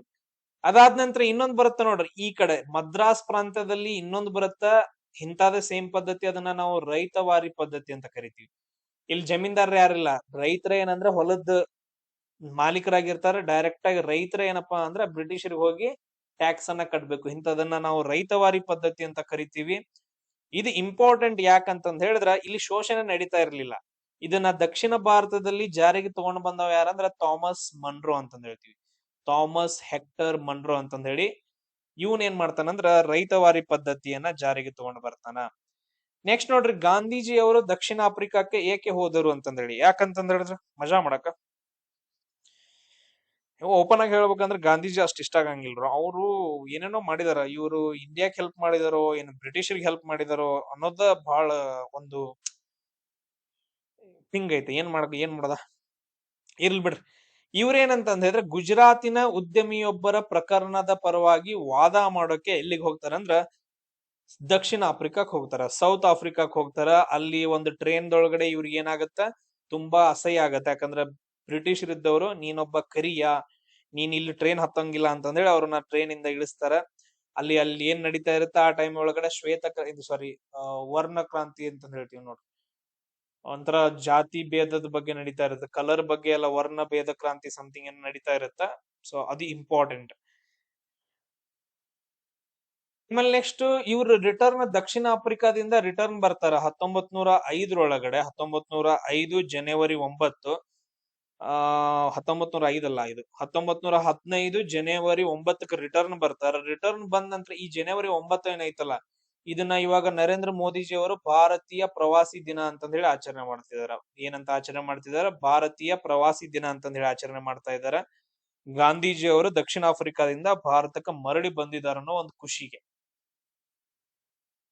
ಇಲ್ಲಿ ನೋಡ್ರಿ, ಸ್ವಾತಂತ್ರ್ಯದ ನಂತರ ಪ್ರಥಮವಾಗಿ ಏನ್ ಮಾಡ್ತಾರಂದ್ರೆ ಭಾರತೀಯ ಹಿಂದೂ ವಿವಾಹ ಕಾಯ್ದೆಯನ್ನ ಜಾರಿಗೆ ತಗೊಂಡ್ ಬರ್ತಾರ. ಯಾವ ವರ್ಷ ಅಂದ್ರ 1955ರಲ್ಲಿ. ಯಾಕೆ ತಗೊಂಡ್ ಬರ್ತಾರಂತಂದ್ ಹೇಳಿದ್ರೆ, ಹಿಂದೂಗಳಲ್ಲಿ, ಅದಾದ ನಂತರ ಬುದ್ಧಿಸ್ಟ್ ಗಳಲ್ಲಿ, ಆಮೇಲೆ ಜೈನ್ರಲ್ಲಿ, ಆಮೇಲೆ ಸಿಖ್ರಲ್ಲಿ ಏನ್ ಮಾಡ್ತಾರ ಅಂತಂದ್ ಹೇಳಿದ್ರೆ ಒಂದು ವಿವಾಹ ಏಜ್ ಅನ್ನ ಫಿಕ್ಸ್ ಮಾಡ್ತಾರ. ಹುಡುಗನಿಗೆ ಎಷ್ಟಿರ್ಬೇಕಂದ್ರ ಕಂಪಲ್ಸರಿ 21 ವರ್ಷ ಆಗಿರ್ಬೇಕು. ಹುಡುಗಿಗೆ ಎಷ್ಟಾಗಿರ್ಬೇಕಂತಂದ್ ಹೇಳಿದ್ರೆ ಗರ್ಲ್ಗೆ ಕಂಪಲ್ಸರಿ 18 ವರ್ಷ ಆಗಿರ್ಬೇಕು. ಯಾಕಂದ್ರ ಬಾಲ್ಯ ವಿವಾಹ ಪದ್ಧತಿಯನ್ನ ಕಮ್ಮಿ ಮಾಡೋಕೆ ಇದನ್ನ ಜಾರಿಗೆ ತಗೊಂಡು ಬರ್ತಾರ, ಭಾರತೀಯ ಹಿಂದೂ ವಿವಾಹ ಕಾಯ್ದೆ ಅಂತ ಹೇಳ್ತೀವಿ. ಅದಾದ ನಂತರ ಇಲ್ಲಿ ಇಂಪಾರ್ಟೆಂಟ್ ಕೆಲವೊಂದು ಥಿಂಗ್ಸ್ ಗಳನ್ನ ನೆನ್ಪಿಟ್ಕೊಡ್ರಿ. 1950ರೊಳಗಡೆ ಟೈಮ್ ಒಳಗಡೆ ಏನಾಗತ್ತಂದ್ರ ಯೋಜನಾ ಆಯೋಗ ಜಾರಿಗೆ ಬರುತ್ತ. ಈ ಯೋಜನೆ ಆಯೋಗ ಪಂಚವಾರ್ಷಿಕ ಯೋಜನೆಗಳನ್ನ ಏನ್ ಮಾಡತ್ತಂದ್ರ ಕಂಟ್ರೋಲ್ ಮಾಡತ್ತ. ಅದ್ರಲ್ಲಿ ಫಸ್ಟ್ ಥಿಂಗ್ ಏನಂದ್ರ 1ನೇ ಪಂಚವಾರ್ಷಿಕ ಯೋಜನೆ ಜಾರಿಗೆ ಬರೈತಿ. ಕರೆಕ್ಟ್, ಎಲ್ರಿಗೂ ಗೊತ್ತೈತಿ 1ನೇ ಪಂಚವಾರ್ಷಿಕ ಯೋಜನೆ. ಇದು ಕೃಷಿ ಮತ್ತು ನೀರಾವರಿಗೆ ಸಂಬಂಧಪಟ್ಟಂತಹ ಯೋಜನೆ ಆಗೈತೆ. ಸೊ 1ನೇ ಪಂಚವಾರ್ಷಿಕ ಯೋಜನೆ. ಅದಾದ ನಂತರ 2ನೇ ಪಂಚವಾರ್ಷಿಕ ಯೋಜನೆ ಕೈಗಾರಿಕೆಗಳಿಗೆ ಸಂಬಂಧಪಟ್ಟೈತಿ. ಯಾವ್ದಕ್ಕೆ? ಕೈಗಾರಿಕೆಗಳಿಗೆ. ಈ ಎರಡು ಥಿಂಗ್ಸ್ ಗಳನ್ನ ಪ್ರಾಪರ್ ಆಗಿ ನೆನ್ಪಿಟ್ಕೊಳ್ರಿ, ಇವುಗಳನ್ನ ಕೇಳ್ತಾರ. ಅದಾದ ನಂತರ ನೆಕ್ಸ್ಟ್ 1ನೇ ಪಂಚವಾರ್ಷಿಕ ಯೋಜನೆಯನ್ನ ಹೆರಾಲ್ಡ್ ಡೋಮರ್ ಅಂತಂದ್ ಹೇಳಿ ಕರೀತಾರೆ. ಏನಂತ ಕರೀತಾರೆ? ಹೆರಾಲ್ಡ್ ಅಂಡ್ ಡೋಮರ್ ಅಂತಂದ್ ಕರೀತಾರ. 2ನೇ ಪಂಚವಾರ್ಷಿಕ ಯೋಜನೆಯನ್ನ ಮೆಹಲ್ ನೋಬಿಸ್ ಅಂತಂದ್ ಹೇಳಿ ಕರೀತಾರೆ. ಏನಂತ ಕರೀತಾರ? ಮೆಹಲ್ ನೋಬಿಸ್ ಅಂತಂದ್ ಹೇಳಿ. ಇವುಗಳನ್ನ ನೆನ್ಪಿಟ್ಕೊಂಡ್ರ ಅಂದ್ರೆ ನಿಮ್ಗ ಇಲ್ಲಿ ಎಲಿಮಿನೇಷನ್ ಈಸಿ ಆಗತ್ತ. ಅದಾದ ನಂತರ ನೆಕ್ಸ್ಟ್ ಕ್ವಶನ್ ನೋಡ್ರಿ, ಈ ವಿವಿಧತೆಯಲ್ಲಿ ಏಕತೆ ಅನ್ನೋ ಒಂದು ವರ್ಡ್ ಅನ್ನ ಯಾರು ಜಾರಿಗೆ ತಗೊಂಡ್ ಬರ್ತಾರ ಅಂತ ಹೇಳಿದ್ರೆ, ಯಾರು ಅಂದ್ರೆ ಬುಕ್ ಅಲ್ಲಿ ಯೂಸ್ ಮಾಡ್ತಾರ ಅಂದ್ರೆ ಜವಾಹರ್ಲಾಲ್ ನೆಹರು ಅವ್ರ ಬುಕ್ ಅಲ್ಲಿ ಯೂಸ್ ಮಾಡ್ತಾರ. ಆ ಬುಕ್ ಯಾವ್ದಂತಂದ್ ಹೇಳಿದ್ರೆ ಡಿಸ್ಕವರಿ ಆಫ್ ಇಂಡಿಯಾ ಅಂತಂದ್ ಹೇಳ್ತೀವಿ. ಯಾವ್ದು? ಡಿಸ್ಕವರಿ ಆಫ್ ಇಂಡಿಯಾ ಅನ್ನೋ ಒಂದು ಬುಕ್ ಅನ್ನ ಬರೀತಾರ. ಯಾರು? ಜವಾಹರ್ಲಾಲ್ ನೆಹರು. ಆ ಬುಕ್ ಅಲ್ಲಿ ಯಾವ ವರ್ಡ್ ಅನ್ನ ಯೂಸ್ ಮಾಡ್ತಾರೆ? ಯುನಿಟಿ ಇನ್ ಡೈವರ್ಸಿಟಿ ಅಥವಾ ವಿವಿಧತೆಯಲ್ಲಿ ಏಕತೆ ಅನ್ನೋ ಒಂದು ವರ್ಡ್ ಅನ್ನ ಯೂಸ್ ಮಾಡ್ತಾರ. ಆಮೇಲೆ ಜವಾಹರ್ಲಾಲ್ ನೆಹರು ಇವರು ಫಸ್ಟ್ ಪ್ರೈಮ್ ಮಿನಿಸ್ಟರ್ ಅಂತ ಹೇಳ್ತೀವಿ. ಅದಾದ ನಂತರ ರವೀಂದ್ರನಾಥ್ ಟ್ಯಾಗೋರ್ ಅವರೊಂದು ಕಾದಂಬರಿಯನ್ನ ಬರೀತಾರ, ಗೀತಾಂಜಲಿ ಅಂತಂದ್ ಹೇಳಿ. ನಮ್ಮ ಭಾರತದ ರಾಷ್ಟ್ರಗೀತೆ ಆಮೇಲೆ ಬಾಂಗ್ಲಾದೇಶದ ರಾಷ್ಟ್ರಗೀತೆಯನ್ನ ಬರೆದವರು ರವೀಂದ್ರನಾಥ್ ಟ್ಯಾಗೋರ್. ಆಮೇಲೆ ನಮ್ಮ ಭಾರತ ದೇಶಕ್ಕೆ ಮೊದಲ ನೊಬೆಲ್ ಪ್ರೈಸ್ ಸಿಗುತ್ತ 1913ರಲ್ಲಿ. ಅದಕ್ಕೆ ಯಾರಿಗ್ ಸಿಗುತ್ತಂದ್ರ ರವೀಂದ್ರನಾಥ್ ಟ್ಯಾಗೋರ್ ಅವ್ರಿಗೆ ಸಿಗುತ್ತ. ನೆಕ್ಸ್ಟ್ ಸ್ವಾಮಿ ವಿವೇಕಾನಂದ್ರ ಏನ್ ಮಾಡ್ತಾರಂದ್ರ ರಾಮಕೃಷ್ಣ ಮಿಷನ್ ಅನ್ನ ಸ್ಥಾಪನೆ ಮಾಡ್ತಾರ. ಅದ್ರ ಜೊತೆಗೆ ಇವರು 1893ರಲ್ಲಿ ಎಲ್ಲಿ ಚಿಕಾಗೋ ಧರ್ಮ ಸಮ್ಮೇಳನಕ್ಕೆ ಹೋಗಿ ಅಲ್ಲಿ ಭಾಷಣವನ್ನ ಮಾಡ್ತಾರ ಸ್ವಾಮಿ ವಿವೇಕಾನಂದರು. ನೆಕ್ಸ್ಟ್ ಮಹಾತ್ಮ ಗಾಂಧೀಜಿ ಬಗ್ಗೆ ನಿಮಗ್ ಗೊತ್ತೈತಾ? ಹಲವಾರು ಚಳವಳಿಗಳನ್ನ ಮಾಡಿದಾರ. ಅದ್ರಲ್ಲಿ ನಾನು ಒಂದು ಇಂಪಾರ್ಟೆಂಟ್ ಹೇಳ್ತೇನೆ. 1942ರಲ್ಲಿ ಆಗಸ್ಟ್ ಒಳಗಡೆ ಒಂದು ಚಳವಳಿಯನ್ನ ಮಾಡ್ತಾರ, ಕ್ವಿಟ್ ಇಂಡಿಯಾ ಚಳವಳಿ ಅಂತಂದೇಳಿ. ಸೇಮ್ ಇದೇ ತರ ನಿಮಗೆ ಗೊತ್ತಿರುವಂತಹ ಇನ್ನು ಹಲವಾರು ಇರ್ತಾವ ಚಳವಳಿಗಳು ಮಹಾತ್ಮ ಗಾಂಧೀಜಿ ಅವ್ರದ್ದು. ಅದು ನೀವು ನನಗ್ ಕಮೆಂಟ್ ಅನ್ನ ಹಾಕ್ಬೇಕು. ಒಬ್ಬೊಬ್ರು ಒಂದೊಂದ್ ಕಮೆಂಟ್ ಹಾಕಿರ ಅಂತಂದ್ ಹೇಳಿದ್ರ ಬಹಳ ಈಸಿ ಆಗತ್ತ. ಸೊ ಅದಾದಂದ್ರೆ ನೆಕ್ಸ್ಟ್ ನೋಡ್ರಿ, ಮ್ಯಾಗ್ನಾ ಕಾರ್ಟಾ ಸಹಿ ಹಾಕಿದ ವರ್ಷ ಯಾವುದು ಅಂತಂದ್ ಹೇಳಿ. ಬಾಳ ಅಂದ್ರ ಬಾಳ ಈಸಿ ಐತಿ. ಇದನ್ನ ಕಮೆಂಟ್ ಅನ್ನ ಹಾಕ್ರಿ. ಯಾಕಂತಂದ್ ಹೇಳಿದ್ರ ಒಬ್ಬ ಇಂಗ್ಲೆಂಡಿನ ರಾಜ ಏನ್ ಮಾಡ್ತಾನ ಅಂತಂದ್ ಹೇಳಿದ್ರ ತನ್ನ ಪ್ರಜೆಗಳಿಗೆ ಕೆಲವೊಂದು ಹಕ್ಕುಗಳನ್ನ ಕೊಡ್ತಾನ.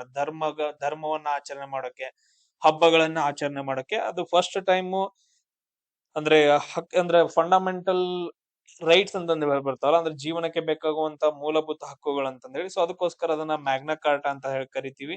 ಇದು ಇಂಪಾರ್ಟೆಂಟ್ ಆಗ್ತೈತೆ. ಇದು ನಿಮ್ಗೆ ಎಲ್ರಿಗೂ ಪ್ರತಿಯೊಬ್ಬರಿಗೂ ಗೊತ್ತೈತಿ. ಸೊ ಅದಕ್ಕೋಸ್ಕರ ಇದನ್ನ ನೀವು ಹಾಕ್ಬೇಕು. ಆಮೇಲೆ ಫಂಡಮೆಂಟಲ್ ರೈಟ್ಸ್ ಎಲ್ಲಿಂದ ಎಲ್ಲಿವರೆಗೂ ಬರ್ತಾವ ಅಂತಂದ್ರೆ, ಎಲ್ಲಿಂದ ಎಲ್ಲಿವರೆಗೂ ಬರ್ತಾವ? ಆರ್ಟಿಕಲ್ 12ರಿಂದ ಹಿಡ್ಕೊಂಡು ಆರ್ಟಿಕಲ್ 35ವರೆಗೂ ಭಾಗ 3ರೊಳಗಡೆ ಫಂಡಮೆಂಟಲ್ ರೈಟ್ಸ್ ಗಳು ಬರ್ತಾವ. ಫಂಡಮೆಂಟಲ್ ರೈಟ್ಸ್ ಗಳು. ಸೊ ಅದ್ರೊಳಗಡೆ ಇಂಪಾರ್ಟೆಂಟ್ ಯಾವುದು? ಆರ್ಟಿಕಲ್ 19 ಬಹಳ ಇಂಪಾರ್ಟೆಂಟ್ ಆಗತ್ತ. ಕೆಇಎ ವೈಸ್ ಕ್ವಶನ್ಸ್ ಗಳನ್ನ ಕೇಳ್ತಾರ. ನಾನ್ ನಿಮ್ಗೊಂದು ಲವರ್ ಸ್ಟೋರಿ ಹೇಳಿದೀನಿ, ಅದನ್ನ ನೀವು ಪ್ರಾಪರ್ ಆಗಿ ನೋಡ್ಕೋಬೇಕು. ಅದಾದ ನಂತರ ನೆಕ್ಸ್ಟ್ ಏನಂತಂದ್ ಹೇಳಿದ್ರ ಆರ್ಟಿಕಲ್ 29 ಮತ್ತು 30 ಇದ್ರ ಮೇಲೆ ಕ್ವಶನ್ಸ್ ಗಳು ಜಾಸ್ತಿ ಬರ್ತಾವ. ನೆಕ್ಸ್ಟ್ ಕ್ವಶನ್ ನೋಡ್ರಿ, ತುಂಬಾ ಇಂಪಾರ್ಟೆಂಟ್. ಮೂಲಭೂತ ಹಕ್ಕುಗಳನ್ನ ನಾವು ಎಲ್ಲಿಂದ ಎರೋಲ್ ಮಾಡ್ಕೊಂತೀವಿ ಅಂದ್ರ USA ದಿಂದ, ಯುನೈಟೆಡ್ ಸ್ಟೇಟ್ಸ್ ಆಫ್ ಅಮೆರಿಕಾದಿಂದ. ಇವು 3ನೇ ಭಾಗದಲ್ಲಿ ಬರ್ತಾವ. ನಾವು ಆಲ್ರೆಡಿ ಜಸ್ಟ್ ಇವಾಗ ಡಿಸ್ಕಷನ್ ಮಾಡಿದ್ವಿ. ಅದಾದ ನಂತರ DPSP ಗಳನ್ನ ನಾವ್ ಎಲ್ಲಿಂದ ಎರೋಲ್ ಮಾಡ್ಕೋತೀವಿ ಅಂದ್ರ ಐರ್ಲೆಂಡ್ ದೇಶದಿಂದ. ಇವು ಸಂವಿಧಾನದ 4ನೇ ಭಾಗದಲ್ಲಿ ಬರ್ತಾವ. ಇವು 3ನೇ ಭಾಗದಲ್ಲಿ ಬರ್ತಾವ. ನೆಕ್ಸ್ಟ್ ಸಂಸದೀಯ ಸರ್ಕಾರ ಅಂತಂದ್ ಹೇಳಿ, ಪಾರ್ಲಿಮೆಂಟರಿ ಗವರ್ಮೆಂಟ್ ಅಂತಂದ್ ಹೇಳ್ತೀವಿ. ಅಂದ್ರೆ ದ್ವಿಸದನವನ್ನ ಹೊಂದೋದು, ಲೋಕಸಭೆ ಮತ್ತು ರಾಜ್ಯಸಭೆಗಳನ್ನ ಒಳಗೊಂಡಂತಹ ಒಂದು ಸರ್ಕಾರ ಸಂಸದೀಯ ಸರ್ಕಾರ ಅಂತಂದ್ ಹೇಳ್ತೀವಿ. ಇದು UK ದಿಂದ, ಯುನೈಟೆಡ್ ಕಿಂಗ್ಡಮ್ ಇಂದ ನಾವು ತಗೊಂಡ್ ಬರ್ತೀವಿ. ನೆಕ್ಸ್ಟ್ ರಾಜ್ಯಸಭಾ ಸದಸ್ಯರ ಚುನಾವಣೆ. ರಾಜ್ಯಸಭಾ ಸದಸ್ಯರ ಚುನಾವಣೆ ನೋಡ್ರಿ, ಈ ರಾಜ್ಯಸಭೆದೊಳಗಡೆ ಎಷ್ಟು ಜನ ಬರ್ತಾರೆ ಟೋಟಲ್ ಆಗಿ? 250 ಜನ ಬರ್ತಾರೆ. ಈ 250 ಜನರಲ್ಲಿ 238 ಜನ ಚುನಾವಣೆ ಮೂಲಕ ಆಯ್ಕೆ ಆದ್ರೆ ಇನ್ 12 ಜನ ರಾಷ್ಟ್ರಪತಿಯವ್ರ ನಾಮಕರಣ ಮಾಡ್ತಾರ. ಆರ್ಟಿಕಲ್ 80 ಪ್ರಕಾರ. ಆರ್ಟಿಕಲ್ 80 ಪ್ರಕಾರ ಏನ್ ಮಾಡ್ತಾರ ಅಂದ್ರೆ ರಾಷ್ಟ್ರಪತಿಯವರು ಆಯ್ಕೆ ಮಾಡ್ಕೊಂತಾರ. ಇನ್ 238 ಜನರದ್ದು ಏನ್ ಚುನಾವಣೆ ಐತಲ್ಲ ಅದ್ ಹೆಂಗ್ ನಡಿಬೇಕು ಅನ್ನೋದನ್ನ ಯಾರು ಹೇಳ್ತಾರಂದ್ರ, ಸೊ ಎಲ್ಲಿಂದ ತಗೊಂಡಿವಿ ಅದನ್ನ? ದಕ್ಷಿಣ ಆಫ್ರಿಕಾದಿಂದ ತಗೊಂಡಿದೀವಿ. ಇಷ್ಟೇನಂದ್ರೆ ಇಂಪಾರ್ಟೆಂಟ್ ಕೆಲವೊಂದು ಪಾಯಿಂಟ್ಸ್ ಗಳು ಇದ್ರಲ್ಲಿ ಬರ್ತಾವ, ಇವುಗಳನ್ನ ಪ್ರಾಪರ್ ಆಗಿ ನೆನ್ಪಿಟ್ಕೋಬೇಕು. ಇಲ್ಲಿ ನೋಡ್ರಿ, ನೆಕ್ಸ್ಟ್ ಕಾಲಾನುಕ್ರಮದಲ್ಲಿ ಬರಿಬೇಕು ಈ ಭಾರತೀಯ ವಿಮಾನಗಳನ್ನ. ಫಸ್ಟ್ ಯಾವ್ದಂದ್ರ ಆರ್ಯಭಟ ಅಂತಂದ್ ಹೇಳ್ತೀವಿ. 1975 ಇದನ್ನ ಉಡಾವಣೆ ಮಾಡ್ತಾರ. ಭಾರತದ ಮೊದಲ ಉಪಗ್ರಹ ಅಂತ ಹೇಳ್ತೀವಿ ಆರ್ಯಭಟ. ಇದಾದ ನಂತರ ನೆಕ್ಸ್ಟ್ ಯಾವ್ದನ್ನ ಮಾಡ್ತಾರ ಅಂತಂದ್ ಹೇಳಿದ್ರೆ ಇನ್ಸ್ಯಾಟ್ ಅಂತಂದ್ ಹೇಳ್ತೀವಿ. 1982 ಇದನ್ನ ಉಡಾವಣೆ ಮಾಡ್ತಾರ. ನೆಕ್ಸ್ಟ್ ಎಜುಸ್ಯಾಟ್ ಅಂತ, ಸೊ ನೆಕ್ಸ್ಟ್ ಜಿಸ್ಯಾಟ್ ಅಂತಂದ್ ಹೇಳಿ ಬರುತ್ತೆ 2001. ಆಮೇಲೆ ಎಜುಕೇಶನ್ ಗೋಸ್ಕರ ಎಜುಸ್ಯಾಟ್ ಅಂತಂದ್ ಹೇಳ್ತೀವಿ. ಇದನ್ನ 2004 ಉಡಾವಣೆ ಮಾಡ್ತಾರೆ. ಯಾವಾಗ? 2004. ಸೊ ಇವುಗಳು ನೋಡ್ರಿ ತುಂಬಾ ಇಂಪಾರ್ಟೆಂಟ್. ಇಸ್ರೋ ಅಂತಂದ್ ಹೇಳ್ತೀವಿ. ಇಡೀ ವರ್ಲ್ಡ್ ಅಲ್ಲಿ ನಾಸಾ ಆದ ನಂತರ ಸ್ಟ್ರಾಂಗೆಸ್ಟ್ ಇರೋದು ಇದೊಂದೇ. ಈಗ ಮೇನ್ ನಾಸಾನು ಇಲ್ಲ, ಮೇನ್ ಇಸ್ರೋನೆ.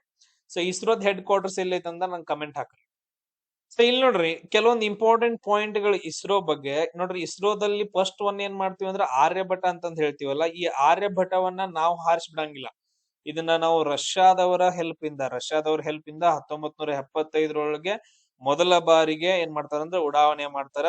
ಅದಾದ ನಂತರ ನೆಕ್ಸ್ಟ್ ಭಾಸ್ಕರ್ 1 ಅಂತಂದ್ ಹೇಳಿ ಬರುತ್ತೆ. ನೆಕ್ಸ್ಟ್ ಏನಂತಂದ್ ಹೇಳಿದ್ರ ಭಾಸ್ಕರ್ 1 ಅಂತಂದ್ ಹೇಳಿ ಕನ್ನಡದಾಗ ಬರೀತೀವಿ ನೋಡ್ರಿ, ಭಾಸ್ಕರ್ 1 ಅಂತಂದ್ ಹೇಳಿ. ಇದು ಇಂಪಾರ್ಟೆಂಟ್. 1979 ರಿಮೋಟ್ ಸೆನ್ಸಿಂಗ್ ಉಪಗ್ರಹ ಅಂತಂದ್ ಹೇಳ್ತೀವಿ. ರಿಮೋಟ್ ಸೆನ್ಸಿಂಗ್ ಉಪಗ್ರಹ. ಇದನ್ನ ನಾವು ಮೊದಲ ಪ್ರಾಯೋಗಿಕ ದೂರ ಸಂವೇದಿ ಉಪಗ್ರಹ ಅಂತಂದ್ ಹೇಳ್ತೀವಿ. ಅದಾದ ನಂತರ ಬರೋದು ಯಾವ್ದಂದ್ರೆ ರೋಹಿಣಿ ಉಪಗ್ರಹ ಅಂತ ಕರಿತೀವಿ. ರೋಹಿಣಿ ಅಂತಂದ್ ಹೇಳಿ, ರೋಹಿಣಿ 1 ಅಂತಂದ್ ಹೇಳಿ ಬರುತ್ತ. ಇದನ್ನ 1980 ನಾವು ಸ್ವದೇಶಿ ರಾಕೆಟ್ ಅನ್ನ ಬಳಸ್ಬಿಟ್ಟು, ಫಸ್ಟ್ ಟೈಮ್ ಸ್ವದೇಶಿ ರಾಕೆಟ್ ಅನ್ನ ಬಳಸ್ಬಿಟ್ಟು ಇದನ್ನ ಹಾರಿಸ್ತೀವಿ. ಯಾವ ರಾಕೆಟ್ ಅನ್ನ ಬಳಸ್ತೀವಿ ಅಂದ್ರೆ SLV-3 ಅನ್ನ ಬಳಸ್ತೀವಿ. ಯಾವ್ದನ್ನ ಬಳಸ್ತೀವಿ? SLV-3 ಅನ್ನೋ ಒಂದು ಸ್ವದೇಶಿ ರಾಕೆಟ್ ಅನ್ನ ಬಳಸಿ ನಾವು ಹಾರಿಸ್ಬಿಡ್ತೀವಿ. ನೆಕ್ಸ್ಟ್ ಬರುತ್ತಾ ಇನ್ಸ್ಯಾಟ್ ಅಂತಂದ್ ಹೇಳಿ, ನಾವ್ ಆಗ್ಲೇ ಡಿಸ್ಕಷನ್ ಮಾಡಿದ್ವಲ್ಲ, ಇನ್ಸ್ಯಾಟ್ ಅಂತಂದ್ ಹೇಳಿ. ಇದನ್ನ 1982 ದೂರ ಸಂಪರ್ಕ, ನೆನ್ಪಿಟ್ಕೊಡ್ರಿ, ದೂರ ಸಂಪರ್ಕ ಆಗಿರ್ಬಹುದು ಅಥವಾ ಟಿವಿ ಪ್ರಚಾರ, ಆಮೇಲೆ ಹವಾಮಾನ ಮುನ್ಸೂಚನೆಗೋಸ್ಕರ ಯೂಸ್ ಮಾಡುವಂತದ್ದು ಯಾವ್ದಂದ್ರ ಸ್ಯಾಟಲೈಟ್ ಗಳು ಇನ್ಸ್ಯಾಟ್ ಸರಣಿ ಅಂತಂದ್ ಹೇಳಿ ಬರ್ತಾವ. ನೆಕ್ಸ್ಟ್ ಎಜುಕೇಶನ್ ಗೋಸ್ಕರ ಎಜುಸ್ಯಾಟ್ ಅಂತಂದ್ ಹೇಳ್ತೀವಿ. ಎಜುಕೇಶನ್ ಗೋಸ್ಕರ ಎಜುಸ್ಯಾಟ್ ಬರ್ತಾವ. 2004 ಮೊದಲ ಸಂಪೂರ್ಣ ಶೈಕ್ಷಣಿಕ ಉಪಗ್ರಹವನ್ನ ಉಡಾವಣೆ ಮಾಡ್ತಾರ ನಮ್ಮ ಭಾರತ ದೇಶದವರು. ಅದಾದ ನಂತರ ನೆಕ್ಸ್ಟ್ ಸರ್ ಜಿಸ್ಯಾಟ್ ಅನ್ನ ಎದಕ್ ಯೂಸ್ ಮಾಡ್ತಾರೆ? ಜಿಯೋ ಸ್ಟೇಷನರಿ ಅಂತಂದ್ ಹೇಳ್ತೀವಿ. ಇವು ಒಂದ ಕಡೆ ಇರ್ತಾವ. ಇವುಗಳನ್ನ ಎದಕ್ ಯೂಸ್ ಮಾಡ್ತೀವಿ ಅಂತಂದ್ ಹೇಳಿದ್ರೆ ಇಂಟರ್ನೆಟ್, ಆಮೇಲೆ ಡಿಜಿಟಲ್ ಆಡಿಯೋ, ಆಮೇಲೆ ಡಿಜಿಟಲ್ ಸೇವೆಗಳನ್ನ ಬಳಸೋಕೆ ಅತ್ಯಾಧುನಿಕ ಸಂವಹನ ಉಪಗ್ರಹಗಳು ಬೇಕಾಗ್ತಾವ. ಅವುಗಳ ಯಾವಂದ್ರ ಜಿಸ್ಯಾಟ್ ಉಪಗ್ರಹಗಳು ಅಂತ ಕರಿತೀವಿ. ಕ್ಲಿಯರ್? ಅದಾದ ನಂತರ ನೆಕ್ಸ್ಟ್ ಬರ್ತಾವ ಸರ್ ಕಾರ್ಟೋಸ್ಯಾಟ್ ಅಂತಂದ್ ಹೇಳಿ ಬರ್ತಾವ್ರಿ. ಸರ್ ಕಾರ್ಟೋಸ್ಯಾಟ್ ಅಂತಂದ್ ಹೇಳಿ ನಾನ್ ನಿಮ್ಗೊಂದ್ ಕೆಲವೊಂದು ಟರ್ಮ್ಸ್ ಗಳನ್ನ ಹೇಳ್ತೀನಿ. ಕಾರ್ಟೋಸ್ಯಾಟ್ ಉಪಗ್ರಹಗಳು ಅಂತಂದ್ ಹೇಳಿದ್ರೆ ಇವುಗಳನ್ನ ಯೂಸ್ ಮಾಡ್ಕೊಂಡು ಏನ್ ಮಾಡ್ತಾರ ಅಂದ್ರ ಭೂಪಟ ರಚನೆ ಮಾಡ್ತಾರ. ನಮ್ಮ ಭಾರತ ದೇಶದ ಭೂಪಟ ರಚನೆ ಮಾಡೋಕೆ, ಆಮೇಲೆ ರಕ್ಷಣಾ ಇಲಾಖೆಯವರಿಗೆ ತುಂಬಾ ಕ್ಲಿಯರ್ ಆಗಿ ನಮ್ ಮನೆಯಲ್ಲಿ ಐತಿ, ನಮ್ ಮನ್ಯಾಗ ನಾವ್ ಎಲ್ಲೆಲ್ಲಿ ಓಡಾಡಕತ್ತೀವಿ, ಇವತ್ತು ನಾವು ಈ ಬೈಕ್ ನ ಕಾರ್ನ ಇಲ್ಲಿ ಸ್ಟಾಪ್ ಮಾಡೇನಿ ನಮ್ ಮನಿ ಮುಂದ. ನೆಕ್ಸ್ಟ್ ಏನಂತಂದ್ ಹೇಳಿದ್ರೆ ನಾನು ಇಲ್ಲಿ ಸ್ಟಾಪ್ ಮಾಡಿದೆ ಅಂತಂದ್ ಹೇಳಿದ್ರು ಗೊತ್ತಾಗತ್ತೆ ಎಷ್ಟು ಚೇಂಜಸ್ ಏನಾಗಿತ್ತು ಅಂತಂದ್ ಹೇಳಿ. ಸೊ ಆ ಲೆವೆಲ್ ಗೆ ಕಾರ್ಟೋಸ್ಯಾಟ್ ಉಪಗ್ರಹಗಳು ಥಿಂಗ್ಸ್ ಗಳನ್ನ ಹೊಂದಿದಾವ. ಇದು ಗೌರ್ಮೆಂಟ್ ಗೋಸ್ಕರ, ಆಮೇಲೆ ಇಂಡಿಯನ್ ಮಿಲಿಟರಿಗೋಸ್ಕರ ಯೂಸ್ ಮಾಡ್ತಾರ ಕಾರ್ಟೋಸ್ಯಾಟ್ ಗಳನ್ನ. ಇದಾದ ನಂತರ ನೆಕ್ಸ್ಟ್ ರಿಸ್ಯಾಟ್ ಅಂತಂದ್ ಹೇಳಿ ಬರ್ತಾವ. ರಿಸ್ಯಾಟ್ ಉಪಗ್ರಹಗಳಂತ ಹೇಳಿ ಬರ್ತಾವ. ಇವು ಎದಕ್ ಯೂಸ್ ಮಾಡ್ತಾರ ಅಂದ್ರ ರಡಾರ್ ಇಮೇಜಿಂಗ್ ಉಪಗ್ರಹಗಳು. ಇವು ರಡಾರ್ ಇಮೇಜಿಂಗ್ ಉಪಗ್ರಹಗಳು. ಈಗ ಮೋಡ ಕವಿದ ವಾತಾವರಣ ಇರುತ್ತೆ ಅಥವಾ ರಾತ್ರಿ ವೇಳೆ ಟೈಮ್ ಅಲ್ಲಿ ಭೂಮಿಯ ಸ್ಪಷ್ಟ ಚಿತ್ರಣ ಬೇಕಾಗಿರತ್ತಲ್ಲ, ಸೊ ಅದಕ್ಕೋಸ್ಕರ ರಿಸ್ಯಾಟ್ ಉಪಗ್ರಹಗಳನ್ನ ಯೂಸ್ ಮಾಡ್ತಾರ. ಈಗ ಇಷ್ಟ ದಿನ ನಾವ್ ಏನ್ ಯೂಸ್ ಮಾಡ್ತಾ ಇದ್ವಿ ಅಂತಂದ್ ಹೇಳಿದ್ರೆ GPS ಅನ್ನ ಯೂಸ್ ಮಾಡ್ತಾ ಇದ್ವಿ. ಬಟ್ ಆದ್ರೆ ಇವಾಗ ನಾವು ನಾವಿಕ್ ಅನ್ನ ಯೂಸ್ ಮಾಡ್ಬೋದು. ಯಾವ್ದು? ನಾವಿಕ್ ಅಂತಂದ್ ಹೇಳಿ ನಮ್ಮ ಇಂಡಿಯಾದವರು ಬಿಡುಗಡೆ ಮಾಡುವಂತಹ ಒಂದು ನಾವಿಕ್ ಅಂತಂದ್ ಹೇಳ್ತೀವಿ. ಇದು ಟೋಟಲ್ ಆಗಿ ನಮ್ಮ ಭಾರತದ ಸ್ಥಳೀಯ GPS ಅಂತಂದ್ ಹೇಳ್ತೀವಿ. 7 ಉಪಗ್ರಹಗಳನ್ನ ಒಳಗೊಂಡಂತಹ ಒಂದು ನಾವಿಕ್ ಸಿಸ್ಟಮ್ ಸ್ಟಾರ್ಟ್ ಆಗೈತೆ ಈಗ ಆಲ್ರೆಡಿ ಇಂಡಿಯಾದೊಳಗಡೆ. ನೆಕ್ಸ್ಟ್ ಕೆಲವೊಂದು ಪಾಯಿಂಟ್ಸ್ ಗಳು ಬರ್ತಾವ. ಚಂದ್ರಯಾನ್ ಅಂತಂದ್ ಹೇಳಿ. ಸರ್ ಚಂದ್ರಯಾನ್ ಅಂತಂದ್ ಹೇಳಿ ಬರುತ್ತೆ. ಚಂದ್ರಯಾನ್ 1 ಅನ್ನ ಯಾವಾಗ ಹಾರಿಸ್ಬಿಡ್ತಾರ ಅಂದ್ರ 2008 ಹಾರಿಸ್ಬಿಡ್ತಾರ. ಯಾಕಂತಂದ್ ಹೇಳಿದ್ರ ವಾಟರ್ ಮಾಲಿಕ್ಯೂಲ್ಸ್ ಗಳು ಅರ್ಧಾವೋ ಇಲ್ಲೋ ಅಂತಂದ್ ಹೇಳಿ ಕಂಡು ಹಿಡಿಯಾಕ. ನೆಕ್ಸ್ಟ್ ಸರ್ ಮಾಮ್ ಅಂತಂದ್ ಹೇಳಿ. ಮಾಮ್ ಅಂತಂದ್ ಹೇಳಿ ಸರ್ 2013ರಲ್ಲಿ ಇದನ್ನ ಹಾರಿಸಿ ಬಿಡ್ತಾರ್ರಿ. ಸೊ ಮೊದಲ ಮಂಗಳ ಗ್ರಹ ಮಿಷನ್ ಅಂತಂದ್ ಹೇಳ್ತೀವಿ. ಮೊದಲ ಪ್ರಯತ್ನದಲ್ಲೇ ಮಂಗಳವನ್ನ ತಲುಪಿದಂತಹ ಮೊದಲ ದೇಶ ಅಂತಂದ್ ಹೇಳಿ. ನೆಕ್ಸ್ಟ್ ಯಾವ್ದು ಬರುತ್ತಂದ್ರೆ ಚಂದ್ರಯಾನ 3. ನೆಕ್ಸ್ಟ್ ಯಾವ್ದು ಅಂತಂದ್ ಹೇಳಿದ್ರೆ ಚಂದ್ರಯಾನ 3 ಅಂತಂದ್ ಹೇಳ್ತೀವಿ. ಇದು ಇಂಪಾರ್ಟೆಂಟ್. 2023 ಹಾರಿಸ್ಬಿಡ್ತಾರ. ಇದು ದಕ್ಷಿಣ ಧ್ರುವದಲ್ಲಿ. ಸೊ ಯಾವ್ದು ಚಂದ್ರನ ದಕ್ಷಿಣ ಧ್ರುವದಲ್ಲಿ ಹೋಗ್ಬಿಟ್ಟು ಏನ್ ಮಾಡ್ತಂದ್ರೆ ಯಶಸ್ವಿಯಾಗಿ ನೌಕೆ ಹಿಡಿಯುತ್ತ. ಅದಾದ ನಂತರ ಅಲ್ಲಿ ಸ್ಟಡಿ ಮಾಡಾಕತ್ತೈತೆ. ಆಮೇಲೆ ಇನ್ನೊಂದ್ ಬರುತ್ತ ಆದಿತ್ಯ L1 ಅಂತಂದ್ ಹೇಳಿ. ಇನ್ನೊಂದ್ ಯಾವ್ದು ಬರುತ್ತ ಆದಿತ್ಯ L1 ಅಂತಂದ್ ಹೇಳಿ. ಇದು ಸೂರ್ಯನ ಬಗ್ಗೆ ಸ್ಟಡಿ ಮಾಡುವಂತಹ ಒಂದು ಸೂರ್ಯ ಅಧ್ಯಯನಕ್ಕಾಗಿ ಕಳಿಸಿರುವಂತಹ ಒಂದು ಬಾಹ್ಯಾಕಾಶ ನೌಕೆ ಅಂತಂದ್ ಹೇಳ್ತೀವಿ. ಇದು ಲ್ಯಾಗ್ರೇಂಜಿಯನ್ ಪಾಯಿಂಟ್ ಒಳಗಡೆ ಐತೆ. ಎಲ್ಲಿತೆ L1 ಇದ್ರೊಳಗಡೆ L1 ಕಕ್ಷೆ ಅಥವಾ ಲ್ಯಾಗ್ರೇಂಜಿಯನ್ ಪಾಯಿಂಟ್ ಅಂತಂದ್ ಹೇಳ್ತೀವಿ. ನೆಕ್ಸ್ಟ್ ಉಡಾಹನಾ ವಾಹಕಗಳು ಯಾವ್ಯಾವ್ದವ್ರಿ ಅಂತಂದ್ ಹೇಳಿ ಸರ್, ನಮ್ಮ ಹತ್ರ PSLV ಅದಾವ್ರಿ. PSLV ಅಂತಂದ್ ಹೇಳಿದ್ರ ಇದನ್ನ ನಾವು ವರ್ಕ್ ಹಾರ್ಸ್ ಅಂತಂದ್ ಹೇಳಿ ಕರಿತೀವಿ. PSLV ಅನ್ನ ಇಸ್ರೋದವರು ನಂಬಿರುವಂತಹ ಕುದುರೆ ತರ ಇದೆ. ಹೆಂಗಂದ್ರ ನೀನ್ ತಿಂಗಳಿಗೆ 10-15 ಕಳಿಸ್ತಿ ಅಂದ್ರ ನಡೆಯುತ್ತೆ. ಆ ಲೆವೆಲ್ ವರ್ಕ್ ಮಾಡುತ್ತೆ PSLV. ಸೊ ವರ್ಕ್ ಹಾರ್ಸ್ ಅಂತಂದ್ ಹೇಳ್ತೀವಿ. ಇಸ್ರೋದ workhorse PSLV. Polar satellite launching vehicle ಅಂತಂದ್ ಹೇಳ್ತೀವಿ. ನೆಕ್ಸ್ಟ್ GSLV ಅಂತಂದ್ ಹೇಳಿ. GSLV geostationary launching vehicle ಅಂತಂದ್ ಹೇಳಿ. ಇವು ಭಾರಿ ತೂಕದ, ಸೊ ಜಾಸ್ತಿ ತೂಕ ಇರಬೇಕು ಅಂತ ಸಂವಹನ ಅಂದ್ರೆ ಕಮ್ಯುನಿಕೇಟಿಂಗ್ ಸ್ಯಾಟಲೈಟ್ಸ್ ಗಳನ್ನ ತಗೊಂಡ್ ಹೋಗುವಂತದ್ದು. ಇದರಲ್ಲಿ ಕ್ರಯೋಜೆನಿಕ್ ಎಂಜಿನ್ ಅನ್ನ ಬಳಸ್ತಾರ. ಇದರಲ್ಲಿ ಯಾವ್ದನ್ನ ಬಳಸ್ತಾರ ಅಂದ್ರೆ ಕ್ರಯೋಜೆನಿಕ್ ಅನ್ನೋ ಒಂದು ಎಂಜಿನ್ ಅನ್ನ ಬಳಸ್ತಾರ. ಅದಾದ ನಂತರ ಇನ್ನೊಂದು ಬರುತ್ತೆ, ಇನ್ನೊಂದು ವಾಹನ LVM-3 ಅಂತಂದ್ ಹೇಳಿ. ಸೊ LVM-3 ಅಂತಂದ್ ಹೇಳಿ ಭಾರಿ ತೂಕದ. ಈಗ ಅಂದ್ರೆ ರೀಸೆಂಟ್ ಆಗಿ ಚಂದ್ರಯಾನ್ 3 ಯಾವ್ದ್ರಿಂದ ಉಡಾವಣೆ ಮಾಡಿದಾರ ಅಂದ್ರೆ LVM-3 ಇಂದ ಯೂಸ್ ಮಾಡಿದಾರ. ಇದನ್ನ ನೋಡ್ರಿ, ನಿಮ್ಗೊಂದು ಕಂಪ್ಲೀಟ್ ಇಸ್ರೋದ್ ಬಗ್ಗೆ ಹಿಸ್ಟ್ರಿನ ನಿಮ್ಗೆ ಕೊಟ್ಟೆ. ಇವಾಗ ಹೇಳ್ರಿ ಇಸ್ರೋ ಯಾವಾಗ ಸ್ಥಾಪನೆ ಆಯ್ತು ಅಂತಂದ್ ಹೇಳಿ. ಕಮೆಂಟ್ ಅನ್ನ ಹಾಕ್ರಿ. ಉಳಿದಿರೋದನ್ನ ನಾವು ನೆಕ್ಸ್ಟ್ ಕ್ಲಾಸ್ ಅಲ್ಲಿ ಹೇಳೋಣ. ಕರೆಕ್ಟ್ ಆಗಿ ಎಕ್ಸಾಕ್ಟ್ ಆಗಿ ನಾಳೆಗೂ ಕೂಡ 8 ಗಂಟೆಗೆ ಅಪ್ಲೋಡ್ ಆಗುತ್ತಾ. ನೆಕ್ಸ್ಟ್ ಕ್ಲಾಸ್ ಅಲ್ಲಿ ಸಿಗೋಣ. ಜೈ ಹಿಂದ್.